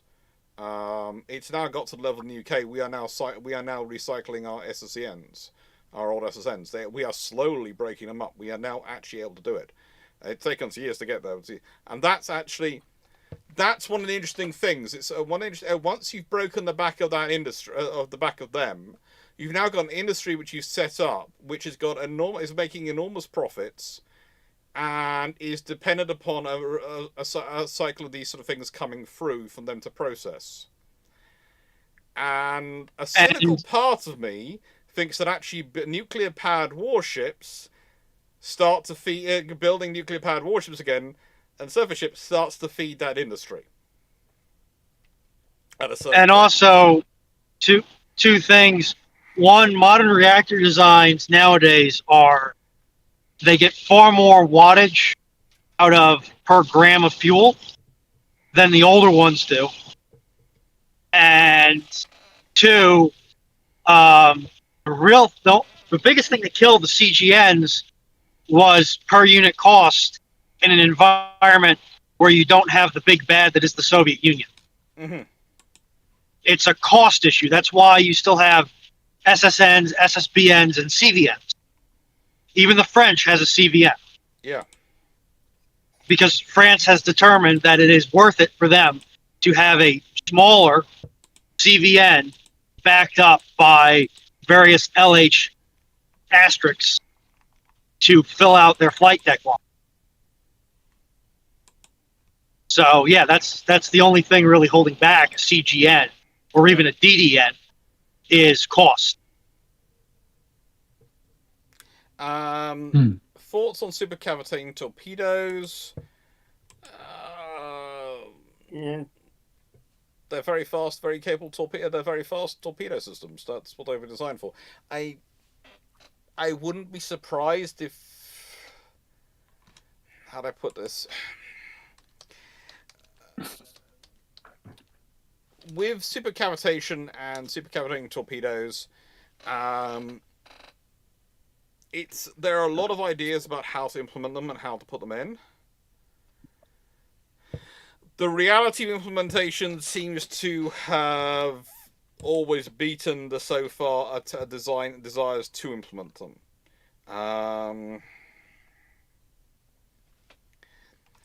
There is, I think, pretty much the only one which is currently theoretically in service is the Skirvel. And that was, of course, developed by the Soviet Union. And how do I put this?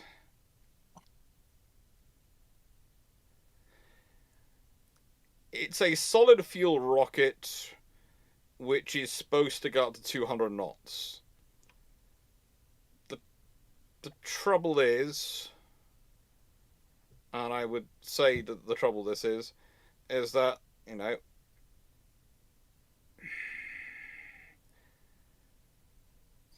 how do I put this? It's capable of very high speeds, but maneuvering-wise, it's not that great. So as I understand it, and I do have to say as I understand it, because this system is currently theoretically still in service, I think. Or at least officially still in service. It was considered operational as early as the 1970s. It was first designed in the 1960s, but was only actually put into service in the 1990s officially. As a way to basically strengthen the Russia as they were post-Soviet Union and try and stabilize their submarine force.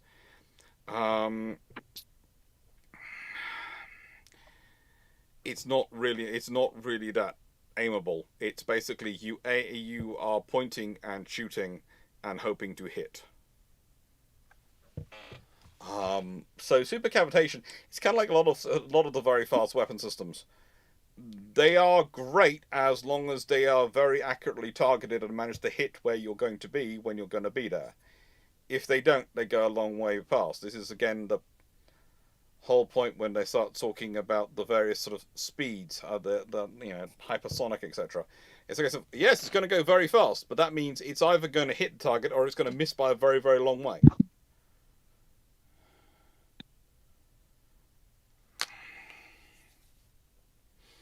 It is a niche weapon system at the moment.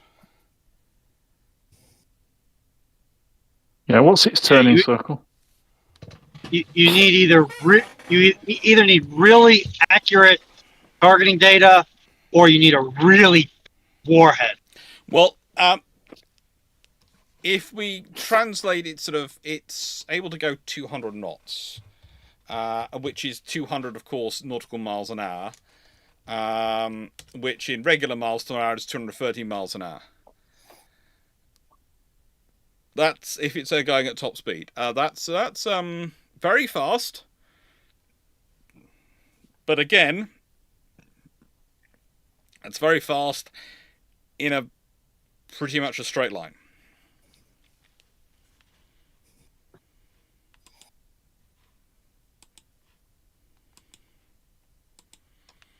And you're also against an object which doesn't just have to move. Doesn't just have to move in a straight. It doesn't have to just move side to side, but can go up and down. So, for example, if I was a submarine facing a Skirvel, I would probably be tempted to.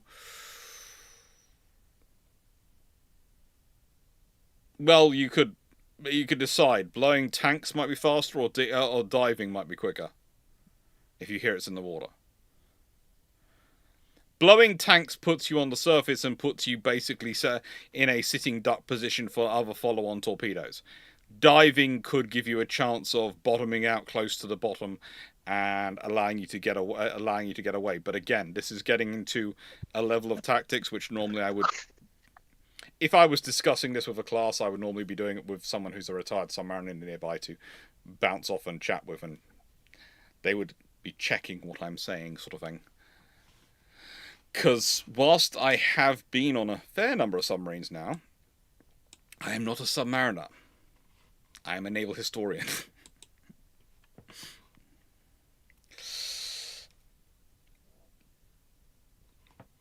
So, nice one. So when we talk about ships being future-proofed, given British designs are more future-proofed.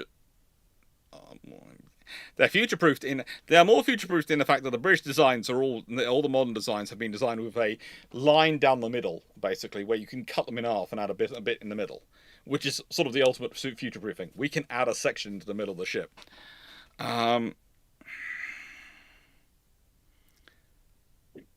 That's basically a case of we can add a whole extra chunk into the hull of our ships. That's quite a lot of future-proofing. But yeah, we'll see how useful that is. And whether anyone uses it.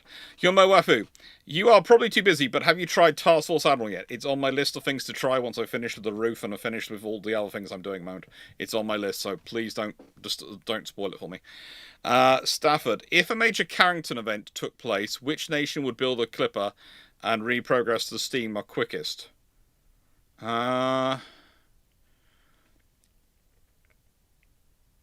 In a major Carrington event, ooh.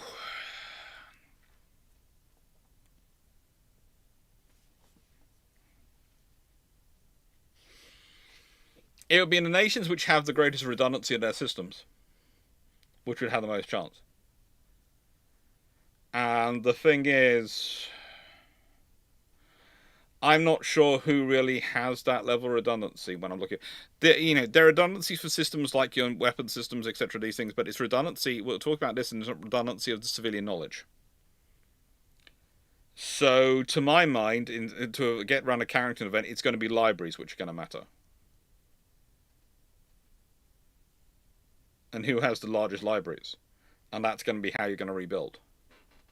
And that's going to be important, using those libraries to rebuild. The knowledge in them is going to be critical. Because there's so much stuff of which has been lost in terms of knowledge which has to be rebuilt. And it's easier to rebuild knowledge when you've got a better foundation to build it from.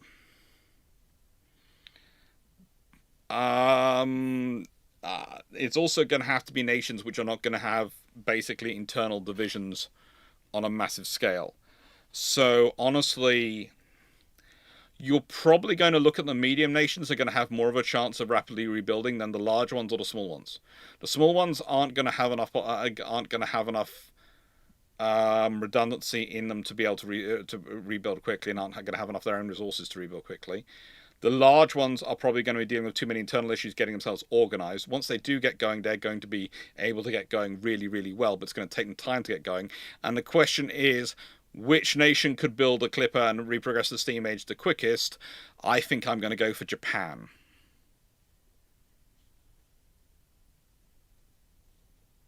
How do we all agree? As long as they can keep their people. as long as they can keep their people going, I'd say Japan. Carrington event is a planet-wide destructive EMP, right?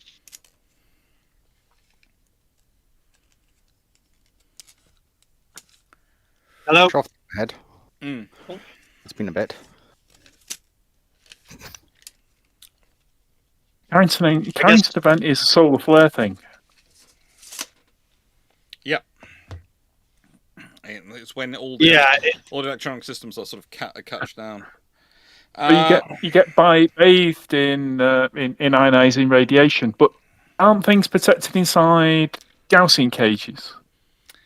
Yeah, but if you get enough, considering the world is, think about all the stuff which would go down. Yeah, but stuff like the Americans with NORAD is going to survive. Yes, but think about your banking system, Steve. The civilian power. Yeah, the civilian power. It's the civilian infrastructure. Carry on, Renan. Yeah, the civilian power grid has got how many thousands of miles of antennas strung across the United States, and all of that weird and wonderful, wacky surges are going to be dumped straight into computer mainframes all over the world. Yeah, the U.S. grid implodes in the most spectacularly spicy way possible. And I guarantee you all these data centers they're building, they're not in Faraday cages. So it's going to blow out all of the infrastructure inside the data centers as well. Yeah. So you're looking for nations which have a highly decentralized food system and high social cohesion from the get-go. So yeah, Japan is pretty much at the top of my list there. Okay, Knight Security 1. All British armoured cruisers from Cressy to Minotaur, class become 16 9.2-inch armed invincible preliminary designs. Where is the extra firepower or disadvantage of the British?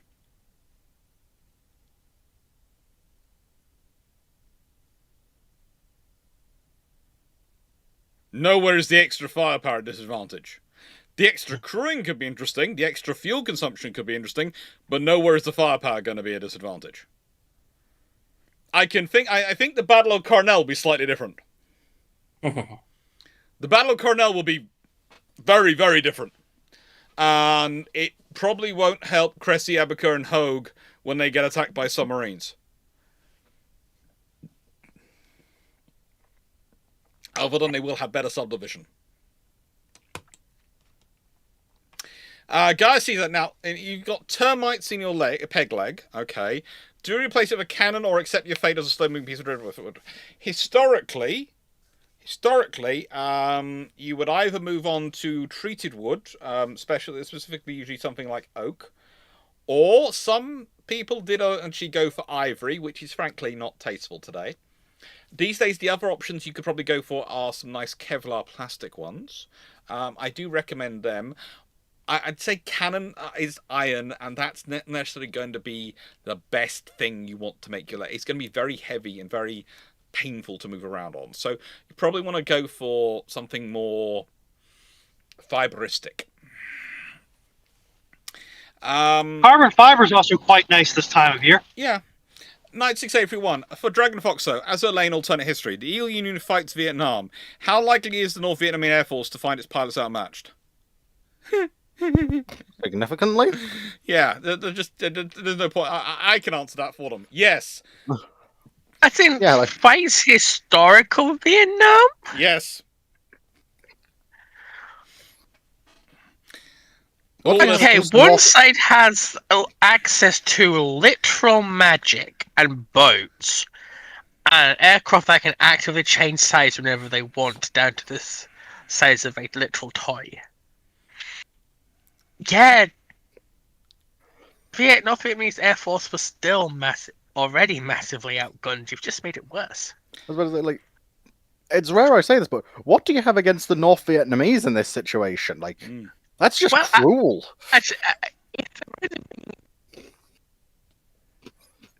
Didn't get any of that, Foxo. Yeah. I think Discord silenced her because of the sheer amount of fury coming through. If US only has F4s, as far as I'm aware, the North Vietnamese did have access to some MiG-15s. Mhm. And a MiG-15 versus an F4, that's not a fight the F4 can. I don't mean the Phantom, I mean the F4F. Can't really prosecute. But they have, on the other side, they have magic. And to answer Walter Burroughs' questions about Japan and food supply, honestly, they probably wouldn't do that. In terms of food supply, Japan is one of those interesting countries when it comes to food supply. They're actually very, very productive. Yes, there would be problems. There would be massive shortages. But they're also one of the most developed economies when it comes to managing their food supply, and they have got a lot of interesting and innovative ideas on how to do it. Plus, it would probably, let's be honest, if the Carrington event, then it probably solves their labor shortage when it comes to farming. Probably. Also, Alex, we've got 4 questions left, so I'm going to reopen the questions and take Thanks, Steve. 10. Thanks, Steve. Edmund Chad. I would also, Karen. sorry, just to stack up on Walter's question. One plus for Japan is that their physical territory is a lot smaller, so they have less. There's less of a logistics hurdle to get food from where it's produced to where it's consumed than versus China or the U.S. or India.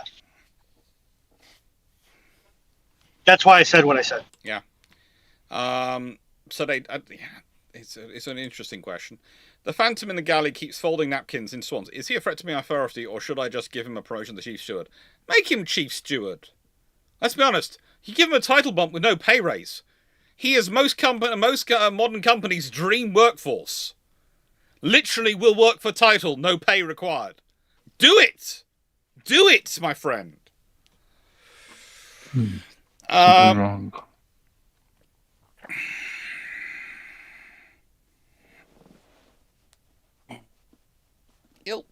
It'll open it when the bot will work when it works. It'll work. Always send Rune onto the host. Yeah. Stafford, until the bot sort of flashes up and saying it's working, don't worry. Until the screen sort of shows it's open and working. Yeah, now it's open. Questions are now open. It's now working. Like I said, with Fisher's proposed refit for Inflexible in 1880s, what was it he had in mind?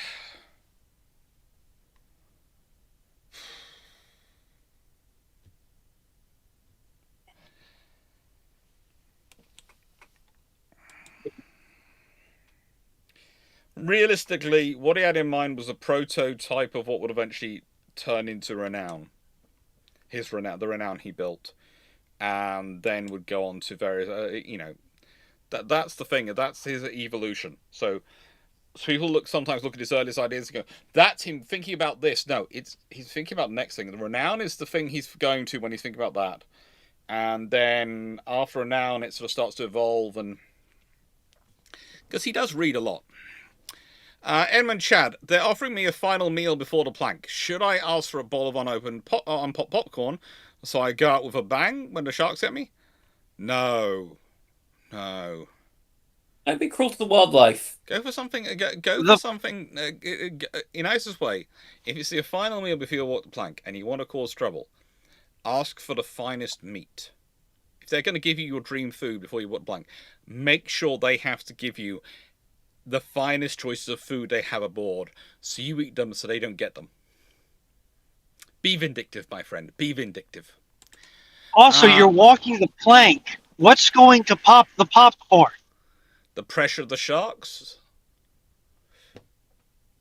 That's not how popcorn works. No, it isn't, but it's a fun Why is this person driving on the shoulder like it was another lane? Are there lights flashing, suggesting they're in trouble? No, but they're driving in some pretty thick rain. Perhaps they're lost and worried. Carrot1151, Runon, do you have a list of British... stupid. Carrot1151, this is for Runon. Do you have a list of British food to try on a visit? If so, I recommend you add stovies. Greg's list ends. Basically, Runon's No. plan is to come to UK, go to Greg's, and sit there while Dr. Dan watches her and checks that she doesn't die from what she's imbibing.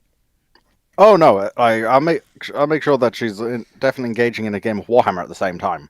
Okay, yes. I wasn't going to eat an entire Greg's. I was just going to get some Greg's. Well, define an I'm entire Greg. American, not the size, not a hippo.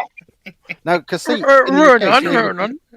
right, well, Foxer, give me a second. Saying you're going to eat an entire Greg's in the UK is just slang for eating a lot of food from Greg's, usually, like a 4-pack of sausage rolls in one go. How big are the rolls? Or a meat and potato pasty.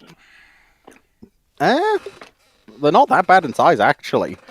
They're not No, huge, I know, but yeah.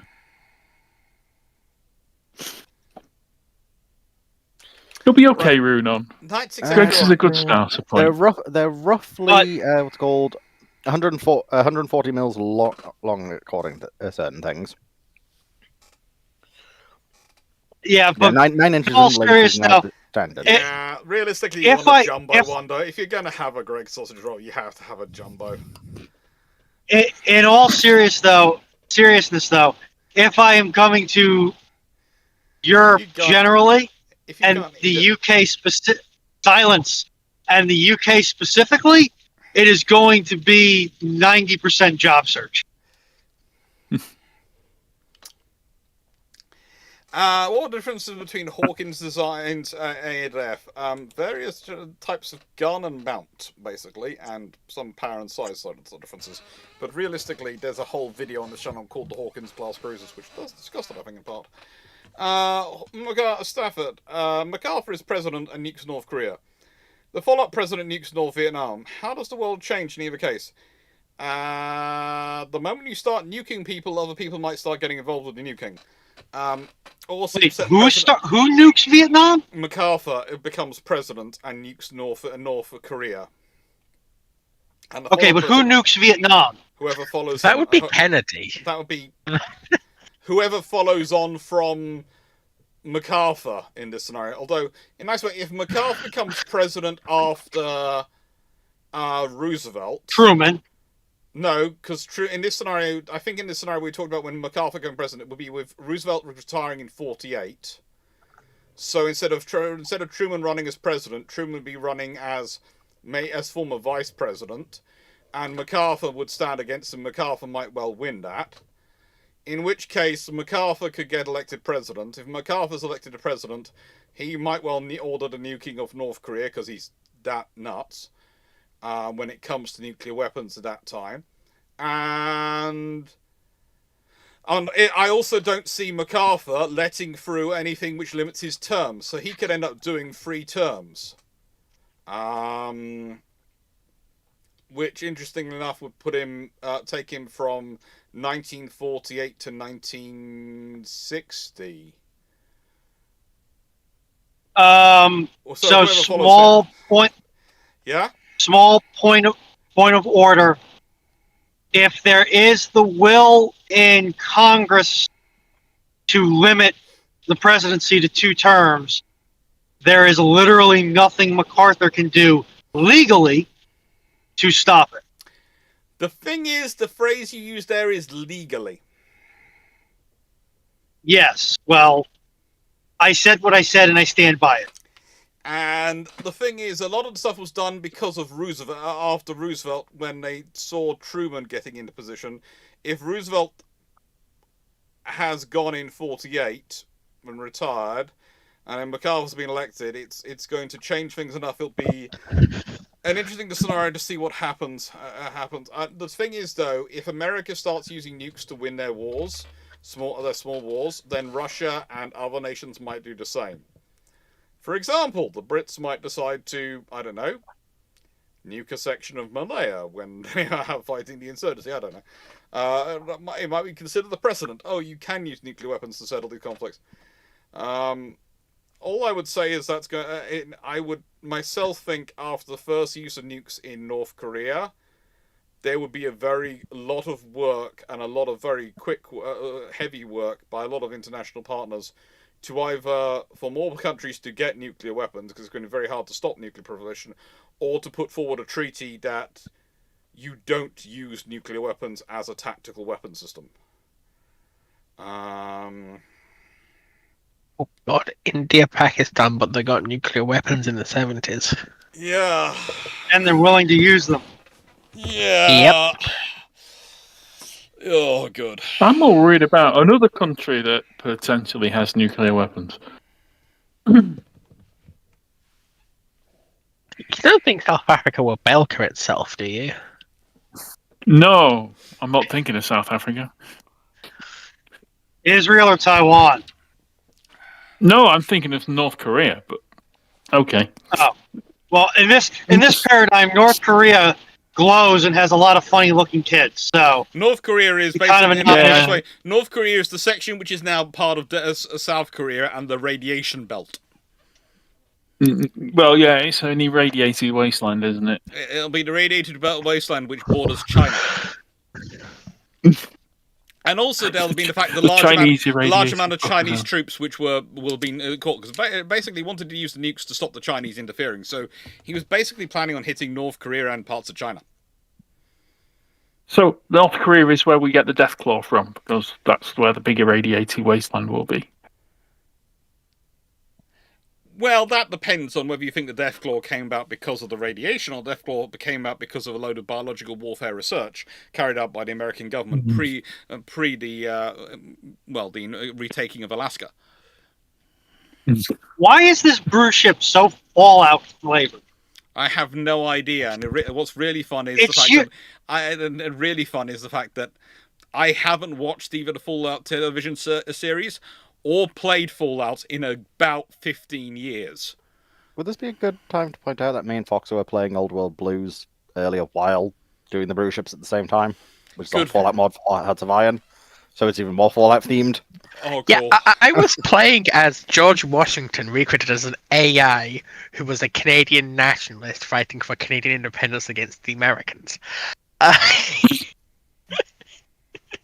Also, quick question for the British, for the other panelists who are all British. When it rains in the UK, can you still see your road markings? Yes. Yes. Depends on the road. Yeah, very much Yes. depends on the road. But Okay. for the most part, yes. With the current weather, depends on how can't- far the road is submerged. Because I can't see any road markings on this stretch of highway right Sadu, what would if it's on a major road like an A road, etc., you should see the markings. Yes, well, I'm on Interstate 64, and I can only see the reflectors on the Jersey wall, You're on a and I'm motorway. driving by Vibes. You're on a motorway and you can't see the markings. Correct. Oh. That is Have you got somewhat... posts down the side of the road that show you where the road is? I have a Jersey wall. Okay.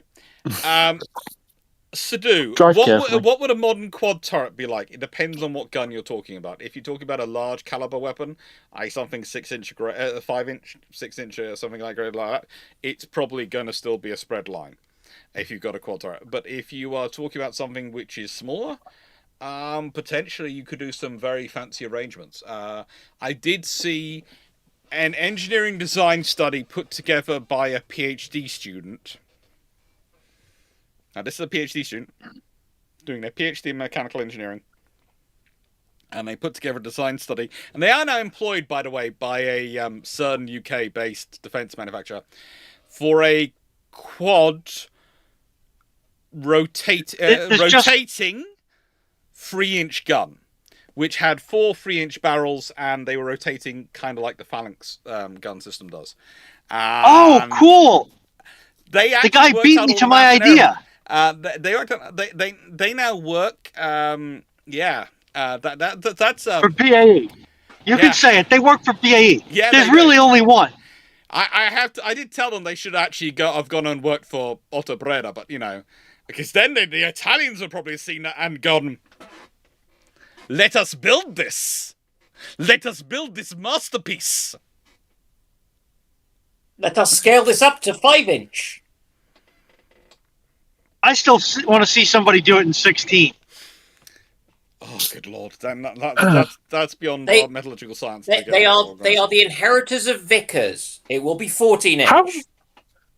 How much is it going to weigh? A 16-inch rotating cannon. That's not my Hundreds of problem. That's the tons. structural engineer's problem. 1971. What were the differences between Hawkins' preliminary design? I've answered that. I'm sure I already answered that one. You did. Yamato. What would happen if Admiral King discovered that he was manipulated by the Redmond brothers in disgracing Rochefort and trying to even take out Leighton out of Hawaii? What would happen? If Admiral King found out some people had been manipulating and trying to blame for a fool, my only phrase is going to be, "May the Lord have mercy on their souls," because no one else is going to have it on this planet. You know what we were saying about the proliferation of nuclear things? Yeah. Like that. Karen 151, Yes, do you think...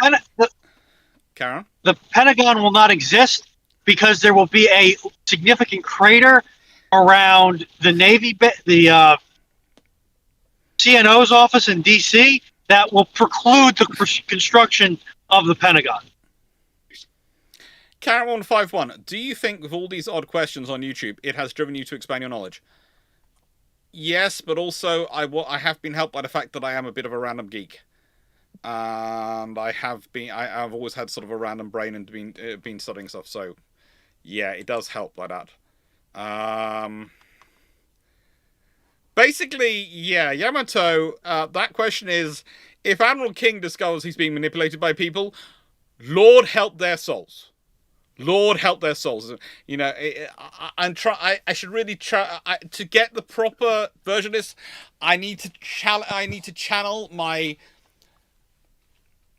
To quote one of my students from King's years ago, and she was from Mississippi, so when she says this, she knew what she wanted. A Southern Baptist grandma. Lord bless your heart. Lord bless your heart, dearie. Lord bless your heart. That's the sort of level of destruction coming to you. And there's a whole facial expression, tonality. In the UK, it's when the grandmas ask you, "Have you made your will?" For Dragon and Foxo, would I be right in thinking... This is from Knight. Would I be right in thinking the Abyssals would be easily beaten by the ship girls of Azur Lane? This is where this might actually be a question where you have some slight disagreements, possibly. Oh, good lord! I will get my lovely little last cake, and I will listen to this disagreements with joy. Carry on. Because as I recall, you also do quite like KC's stuff, where the Abyssals are from. Personally, I do think the can beat the Abyssals, but that's just me. Your thoughts? Because one of the most accepted interpretations of Pantai Collection's law is they don't exist in the real world. It's purgatory. Yeah.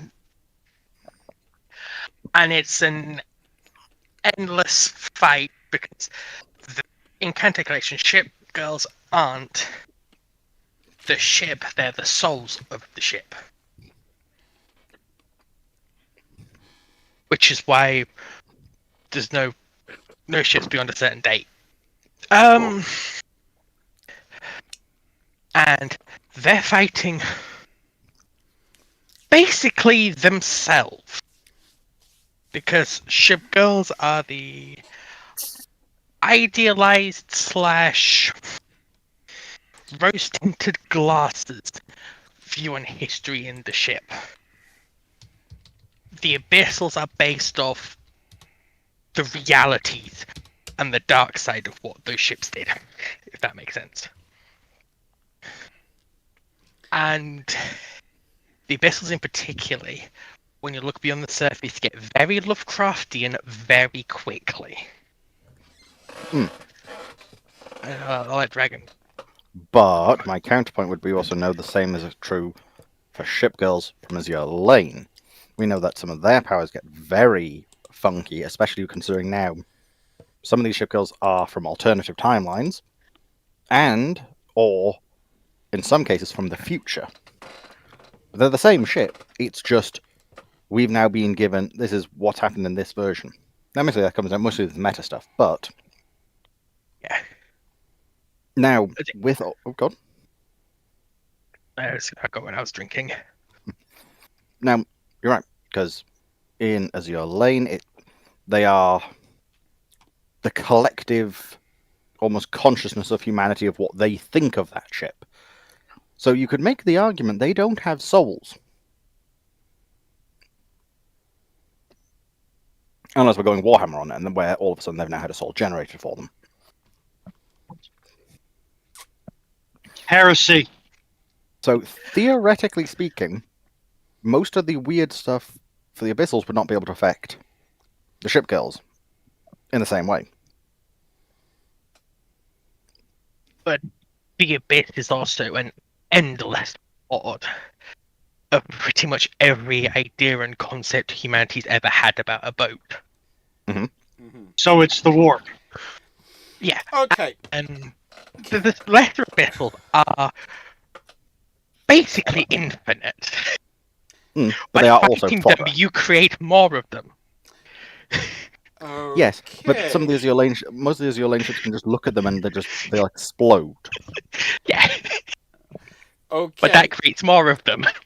So that one's actually an interesting question, and one that would have to be talked about in a lot more detail and in-depth analysis. I think this Ask one, that tomorrow. I think some. Yes, please Oh, do answer. But I gruel. think also someday, what I'm going to do with you two is I'm going to sit down and set aside a time, and we're going to record a special for Christmas or something like that this year, which is literally us talking through Azure Lane, and me basically being the naval historian, critiquing it from naval history perspective, and you two trying to explain it to me. Because I have a little bit of knowledge, but I just think it'd be a fun special to do. Oh, Naval fuck! So we're historian gonna have does- to It we're just- gonna have to watch the 6-hour documentary again. It'll be fun. Yep. But can I just say, I have just realised what my bad self-image of myself is that I have. It's that every time I see a beard meets food challenge pop up on my screen, because I have the YouTube alerts on my screen because of of course running a YouTube channel, so I have the YouTube alerts pop up, and sometimes it pops up with channels I follow. And the year Beard Meat Food Challenge comes up and goes, this one it says, if you can finish this Italy's unbeaten burger challenge, you win €500. And the moment I see it's a challenge and it's a burger, I go, I could do that. Even before I look at the burger, and then I look at the burger and go, I still believe in my heart I could do this. But my head is remembering that I have been cutting down on my food intake since my teenage years. And trying to avoid getting very fat and all these things. But I do recommend, if anyone has not seen this, go look up the latest video from Beard Meats Food, and look at the size Doc, of that burger. And just remember, that is in Italy, that burger, so you know it's going to taste gorgeous. Because it's Italian food. And it's a glorious looking burger. How many single cows, is Doc, the burger made from? I think you need to. Oh, for good, Steve, come on. I think Doc needs to believe in his stomach and pray for his heart. Yeah. Stu, what would a 200,000-ton modern warship be like if such a Leviathan were built? That basically would be a modern battleship, and it would be armed with several thousand VLS tubes and pretty much everything else you could imagine. And if it wasn't nuclear powered, someone was being really stupid.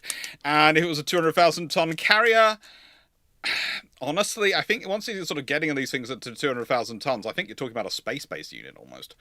Honestly, the 100,000-ton carriers, 110,000-ton carrier units are massive. Making them a 90,000 tons bigger, well, unless your aircraft have grown significantly in size and you want to launch even bigger aircraft, and that is usually the deciding factor, there isn't really much reason, because the number of aircraft... Although that is the interesting thing. So far we have the process that we have 96 aircraft is really about the limit at which crewed aircraft run by humans on a carrier starts to there is no greater efficiency. Once you get to 96, the efficiency starts to drop afterwards. So up to 96, you can get increased efficiency from the number of aircraft you have. You can get increased operational capabilities, all these things from that aircraft. But after 96, it starts to decrease in efficiency. And trust me, we've done a lot of testing to try and work out how to make it bigger, and it just hasn't worked. They found this in World War II. They found this. Basically, it's 96. It seems to be a human. There seems to be a human limitation. But if you're going bigger than that, then you've either got bigger aircraft to make up your 96 aircraft. Or alternatively, and this is something which has been theorized recently, is could you have a second air wing which was 96 uncrewed aircraft? No, now, I'm going for my B-52 bombers based on the carriers. I would, before I step out for a minute, I would say that I think with that 96, part of your problem comes in with staging, moving, and maintaining, and unless you've fully automated the maintaining, I don't see you breaking that 96 barrier, regardless of crew status. There are so many things which prop up, and it is the maintaining does have an impact, but also does the choreography and organizing. Basically, when you get over 96, it starts to become very difficult to organize them around the ship. Doesn't matter, even if you have 96 small aircraft on the largest hangar you can imagine, it gets very difficult for some reason. You start getting the problems. I'll be back in a minute. So it's one of those interesting things. There's been a lot of this absurd levels of research done on it, and then every few years it gets forgotten there's been all this research done, and someone tries it again. And they do it with computer modelling is recently one, and I've now done it 3 times with computer modelling, and they're still not sure what the actual problem is with it. The moment you get to some 97, it starts to get problems. 88, 98, and then you get to 100, and it's just causing so much problems. It's absurd. Basically, like a Rube Goldberg machine. Until about 96 aircraft, it's positive returns. Yes. After 96, you sort of get so many moving parts. Nobody knows what's going on anymore. Yeah, it starts to get to the level at which it's beyond everyone to keep track of. And especially as aircraft got more complicated. So that's probably kept up with it. And as Seduce pointed out, and yes, because practical hypersonic combat aircraft would need to be huge to support their human crew. They would need various facilities to support them. But there again, that just means every one of your aircraft is going to look like a Blackbird. Which is not a bad thing, let's be honest. The Blackbird is a cute aircraft. Yeah, so quickly, I'm not sure you want leaking fuel all over your carrier deck. How attractive the Blackbird is, the SL-71 and Blackbird is. So this is a real story. I'm taking a load of not university age, but not in school kids who are in their gap year, mostly between school and university, who are from around the world. I'm taking them on a tour of Duxford Museum, the Imperial War Museum, Duxford, where there is an SR-71 Blackbird. I am there as one member of staff, one of the 5 members of staff with these kids. There are about 100 of them. By the end of the first hangar, I am the only member of staff left with the kids. All the other 4 members of staff have rushed off to the American hangar where there is an SR-71 because they've got to go see it. They can't wait till the end. They have to go see it now. It is a beautiful plane. It is! But I was left alone with 100 teenagers. Now, admittedly, I consider that actually an efficiency increase because they were following me greatly, and even though it was a sunny day, I had a walking stick I was sticking up in the air, and they followed that stick. And boy, did they not follow that. If they didn't follow that stick, they'd find a very loud voice would go, "Excuse me, young man, where are you going?" in full British. And it worked very well and kept it all together. But that's the SR-71. I lost 2 scientists and 2 engineers charging off who were otherwise very good teachers, leaving me alone with the students. Where are you gunning, Sonny Boy? I'm off to see the SR-71 with the scientists, sir. And no, and by the time when it got to the end, do you know what really upset them all? Those engineers and scientists, because I knew the people in the museum. And I told them where I was coming. They was getting there going, okay, we're limited to here, we're having to walk around it, all these things. And then, very nice, they went, Alex, is this your group? Yes, it is, Jeff. Yes, it is. Let's open it up. Come on, you can come in right underneath the aircraft. Look over it. Thank you. And you should have waited for me to be with me, because now you're not with me, so now the kids get to come in here with me, but you have to stay outside. I let them in later, but I was petty enough at the beginning to wind them up.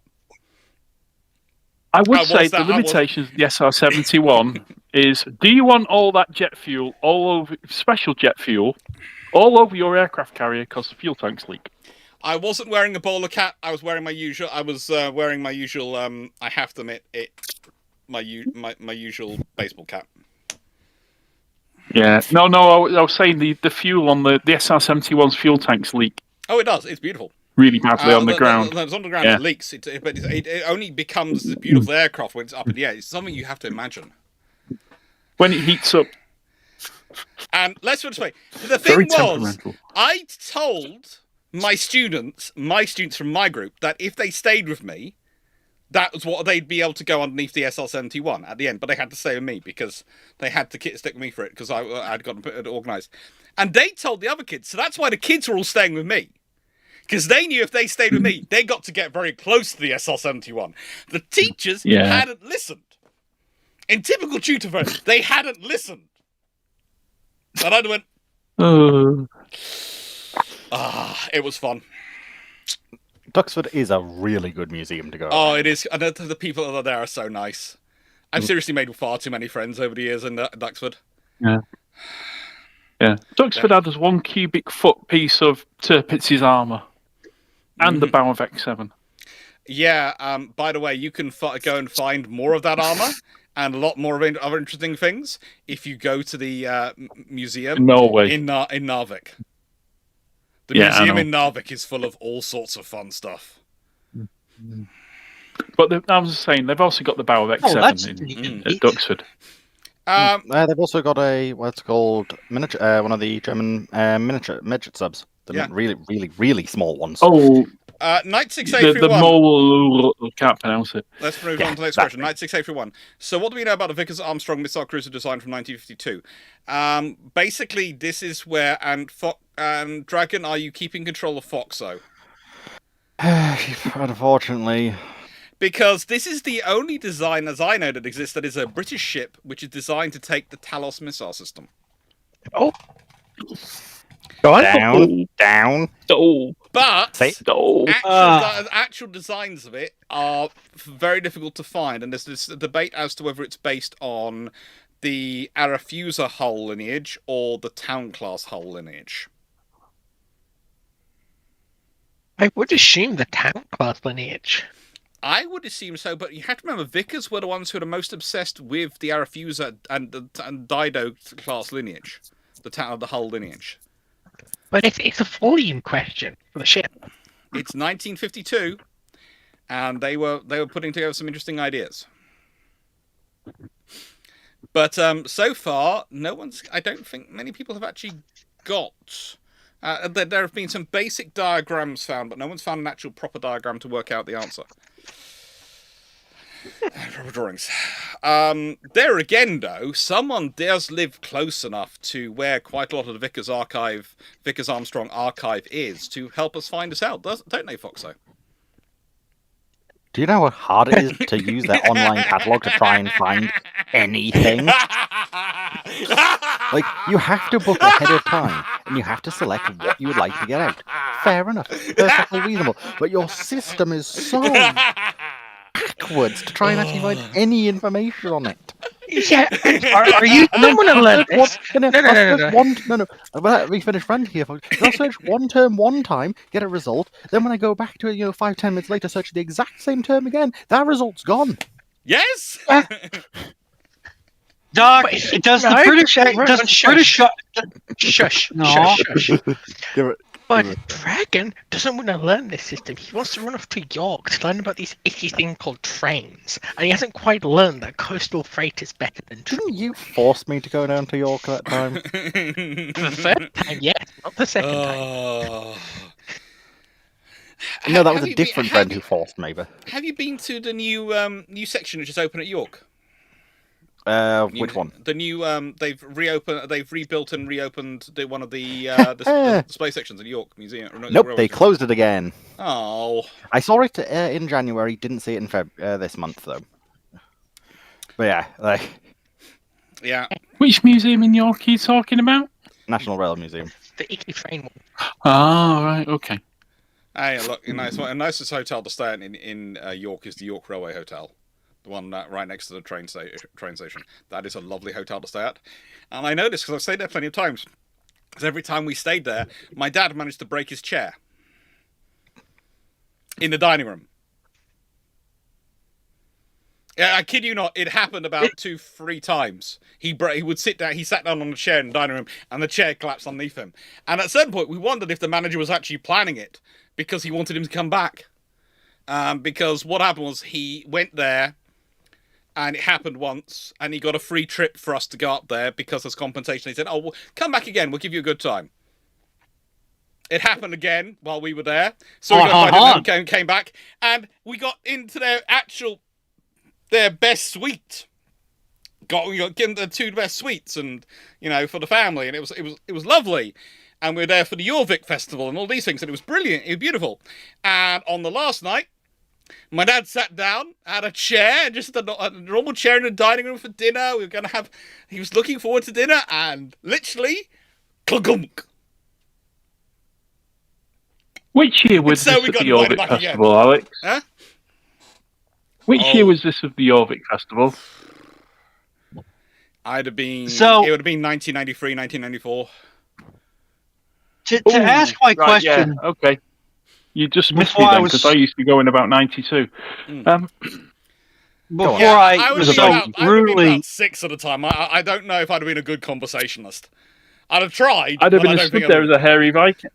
I'd have been stood there as a hairy Viking.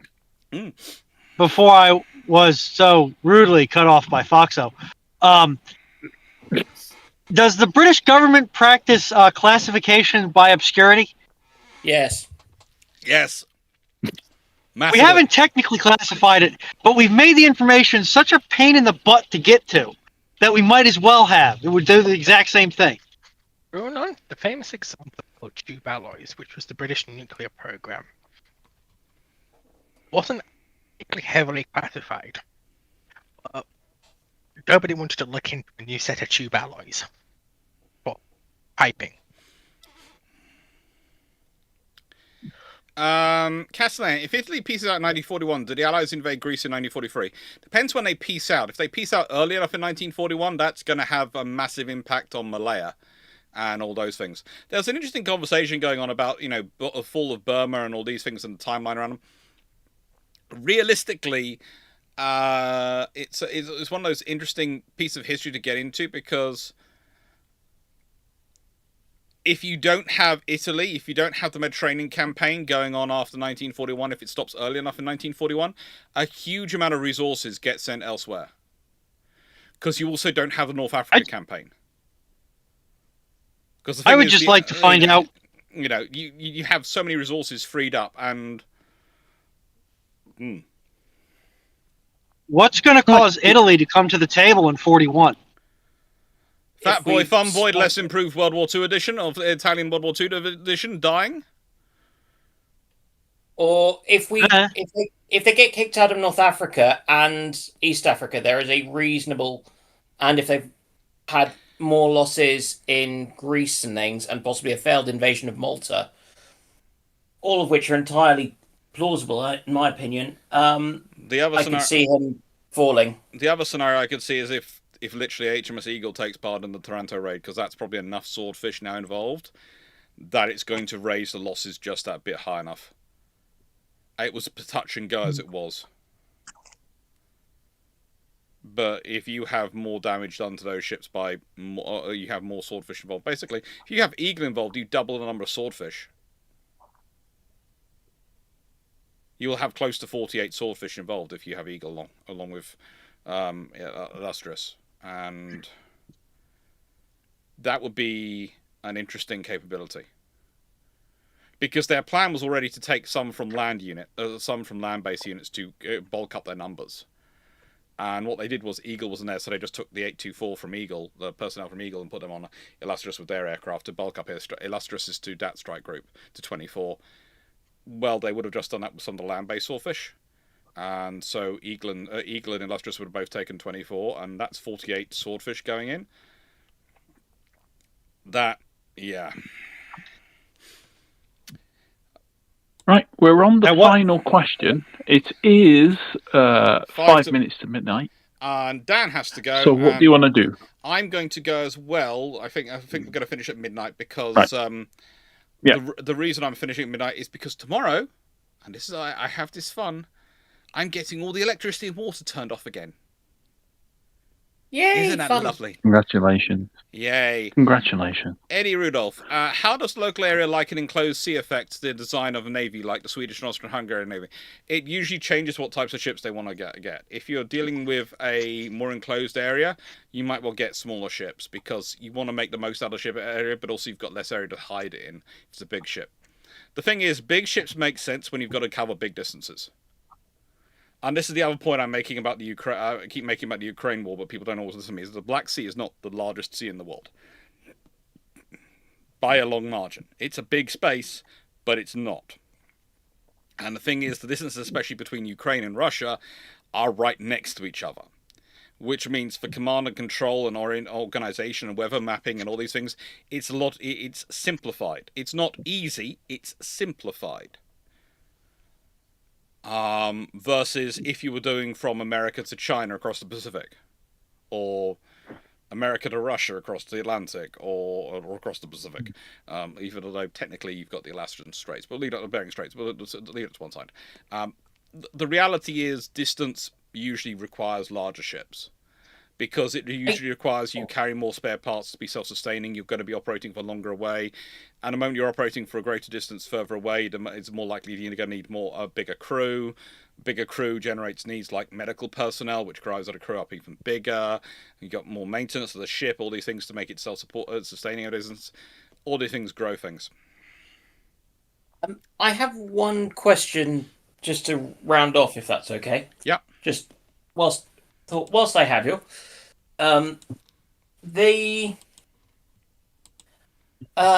So listening to what's it called? We Have Ways of Making You Talk podcast on my drive. They were talking about the US 8th Air Force and things, and the all of those sorts of plans, and kind of the US bomber strategy of precision bombing, which I get was kind of a philosophical argument about we're not going to lay waste to cities, we're going to just hit stuff. It's like, yep, that's great, and we'll have the Norden bomb sight, and it's perfect, and we can hit a pickle barrel from 40,000 feet. It's like awesome. Bearing in mind that they were, to a fairly large extent, planning for wars in Europe for quite a while, did none of them look at what the weather is like in Europe in terms of the accuracy and their ability to actually see the ground? Well, I think the trouble is what you're dealing with here is they were saying a lot of this to try and make it more palatable, but they knew the reality of what they were going to do. Because let's be honest, even if you have a site that's so great and so precise, the bombs aren't. The trajectory of bombs, especially the higher you drop the bomb from, the more chance there is it's going to move. It's going to do all sorts of weird and wacky and interesting things. Yeah, it was one of the things that occurred to me that kind of it's this thing of, okay, I get in the Pacific you might be able to expect this, and you may have originally been developing these for taking on the Japanese, and Yes, absolutely fair enough. That's definitely going to be a thing. Not quibbling, but you'll then have like a year or two of planning on going to Europe. Did you not look at what the weather is like in Europe? well, they did. And take that into account at all? Well, the reality is, again, a lot of this is what you're dealing with is quite a lot of... Remember how they sold everyone on precision warfare? how the use of precision technology was going to mean you were going to have to expend less and less munitions, and therefore you didn't need as deep as stockpiles. And that's the thing that people have been telling us since about the first Gulf War in 1991, right? And they were marketing it before then. And now look at the reality of Ukraine, look at the reality of any war that's been fought since then. Has there been less and less munitions used, or have they had to use the munitions on other things, at lots of other targets and things that come up? The thing is, you find the targets for the munitions as well. Yes. You know, it's like, if I have 100 bombs, I will find 100 targets. If I can guarantee one bomb will be reasonably likely to hit. If it will take me 1,000 bombs to hit my target, then I will need to drop 1,000 bombs, and I will not be able to have a second target. Yeah. But it was a thought, because I could see it making sense with their plans, and also for the whole thing about attacking shipping in the Pacific with B-17s. Yeah, because the whole thing of the shipping precision, it was going to be very precise, but the point is the ships move. Yeah, they failed to take that one into account. Yeah. In their planning. Ships move. Yeah, that's why the US Navy went for dive bombers. Mm-hmm. Because they knew that the ships would move. And I think the Army didn't realise that the distances they were dropping them is long enough that you have time to move. Oh, the World War II bomb stocks have been gone for a while. Carrot 1151. They have been gone for a while. But then, interestingly, the US Army, Air Force knew that targets would move and ships would move. Even when it comes to ground targets, because they had done tests where they were attempting to bomb trains. And even on a set of tracks, the trains would move unexpectedly. Yeah. And it's like life is fun sometimes. You can have these beautiful theories, and this is one of the things I enjoy as academic, is being a public-facing academic, as we are apparently classified now. We're not just academics. People who talk to the public are called public-facing academics. And to me, that suggests that academics aren't supposed to be public-facing, and I'm sort of going, no, we all are supposed to be talking to the public. Is that you have a lot of chances to talk about things and go, yeah, that theory looks brilliant on paper, it doesn't work in reality, does it? And it's like, sometimes I explain things as, we don't really know why this works the way it does, it just does, and it's probably a quirk of human mass psychology, but we haven't yet figured it out. And the reason we haven't figured it out is because most of the psychologists who are doing the research aren't really interested in it. It's one of the things of try and get an academic psychologist interested in working out diplomatic theory, and they will look at you and go, why? Or they'll try and explain it, put it straight into game theory, which is from maths, and go, it's just a pure game theory. And I go, it's not. Because if we're going by pure game theory, some of the solutions worked out would not be so inefficient.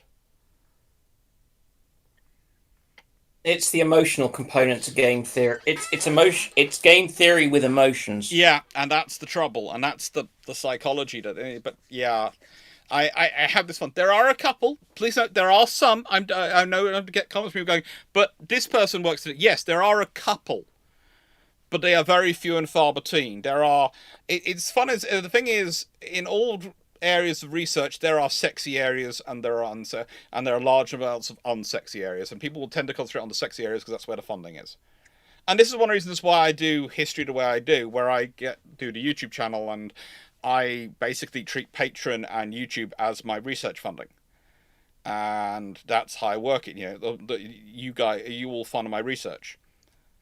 Instead of me having to go to where is the sexy area, where there is the mass funding, basically the thing is, I do these videos, I have Patreon, and as long as my theory is, and my analysis of the situation is, as long as I'm happy, and I am very much happy to do this, answer the questions and do the videos and the topics which the patrons suggest, as well as these things, then you don't really mind if I want to go off and research U-class submarines of the Royal Navy or Flower-class corvettes or Admiral Henderson or whatever I feel like researching,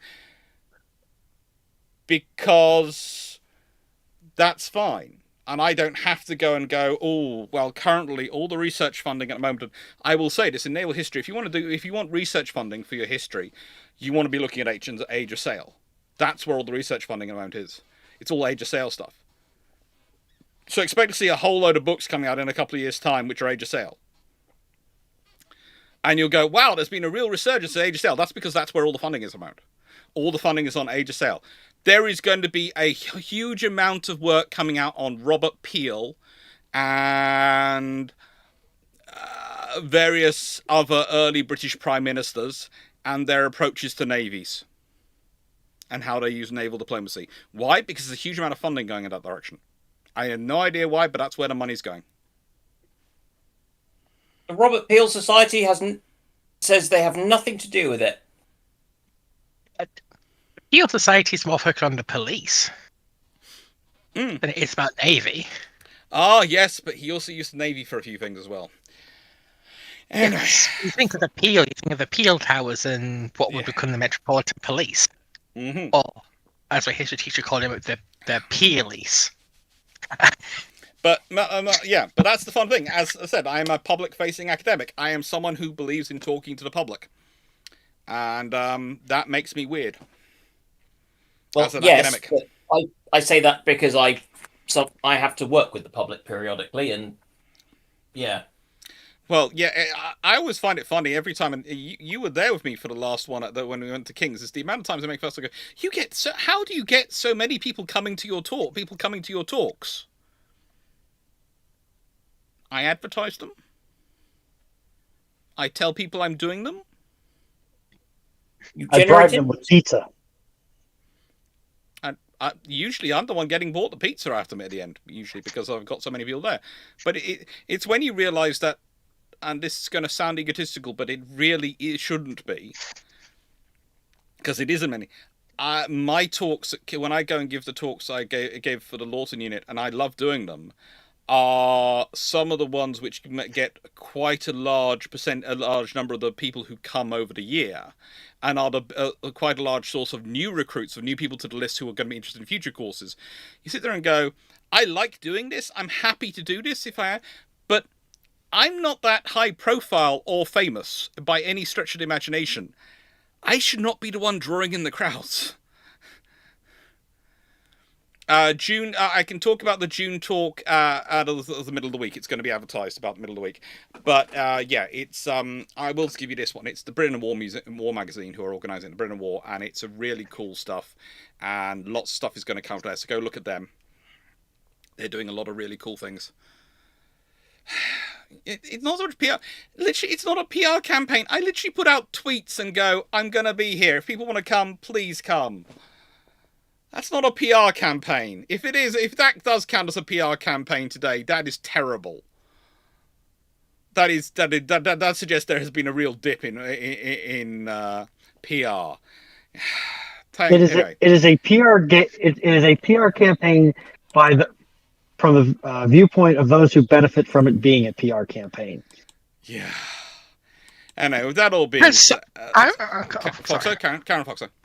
Because I'm half convinced that all academics are incredibly introverted. I went into academics because they didn't want to interact with people. Yes and no, because here is the thing. As I try and tell people sometimes, and one of the reasons why I act the way I do, and I'm quite as loud and as I am, is because I sometimes in my lecture rooms, I will have 1,000 students. I am sorry, when you're teaching 1,000 people, it is as much about a performance art as it is about delivering the information, because you have to keep 1,000 eyes on you. 1,000 pairs of eyes on you. And it is as much a performance art. That is why you do the big arm gestures. That is why you wear the bright colours and these sort of things. So this is the thing is, it's very easy in academia to become very much in your own world. And I've got a lot of friends who are very much in their own world because it's a very closed off. Oh, that's looking cool, Dan. Yeah. But The trick is not to be. The rigging isn't finished, but It's looking very cute. You've got a lot more patience than me. Thanks. Yeah. Next, I have Hood. That's a nicer one. Hood was a decent build. I've seen Amber's build that. Anyway, Right. thank you. You don't need to see more of my face. I don't know if the Lawton Lecture might be available online. Check their YouTube channel, I think. Anyway, thank you very much, everyone, for being here, and take care. Thank you I hope you enjoyed. Thank you to all the panel, Dan, Dragon, Foxo, Steve, Runon, everyone who's been here, everyone who's been doing, all the admins who've been helping out. Thank you to everyone who's been in the chat. Hope you've had a fun evening, and well, take care. Toodles. Toodles.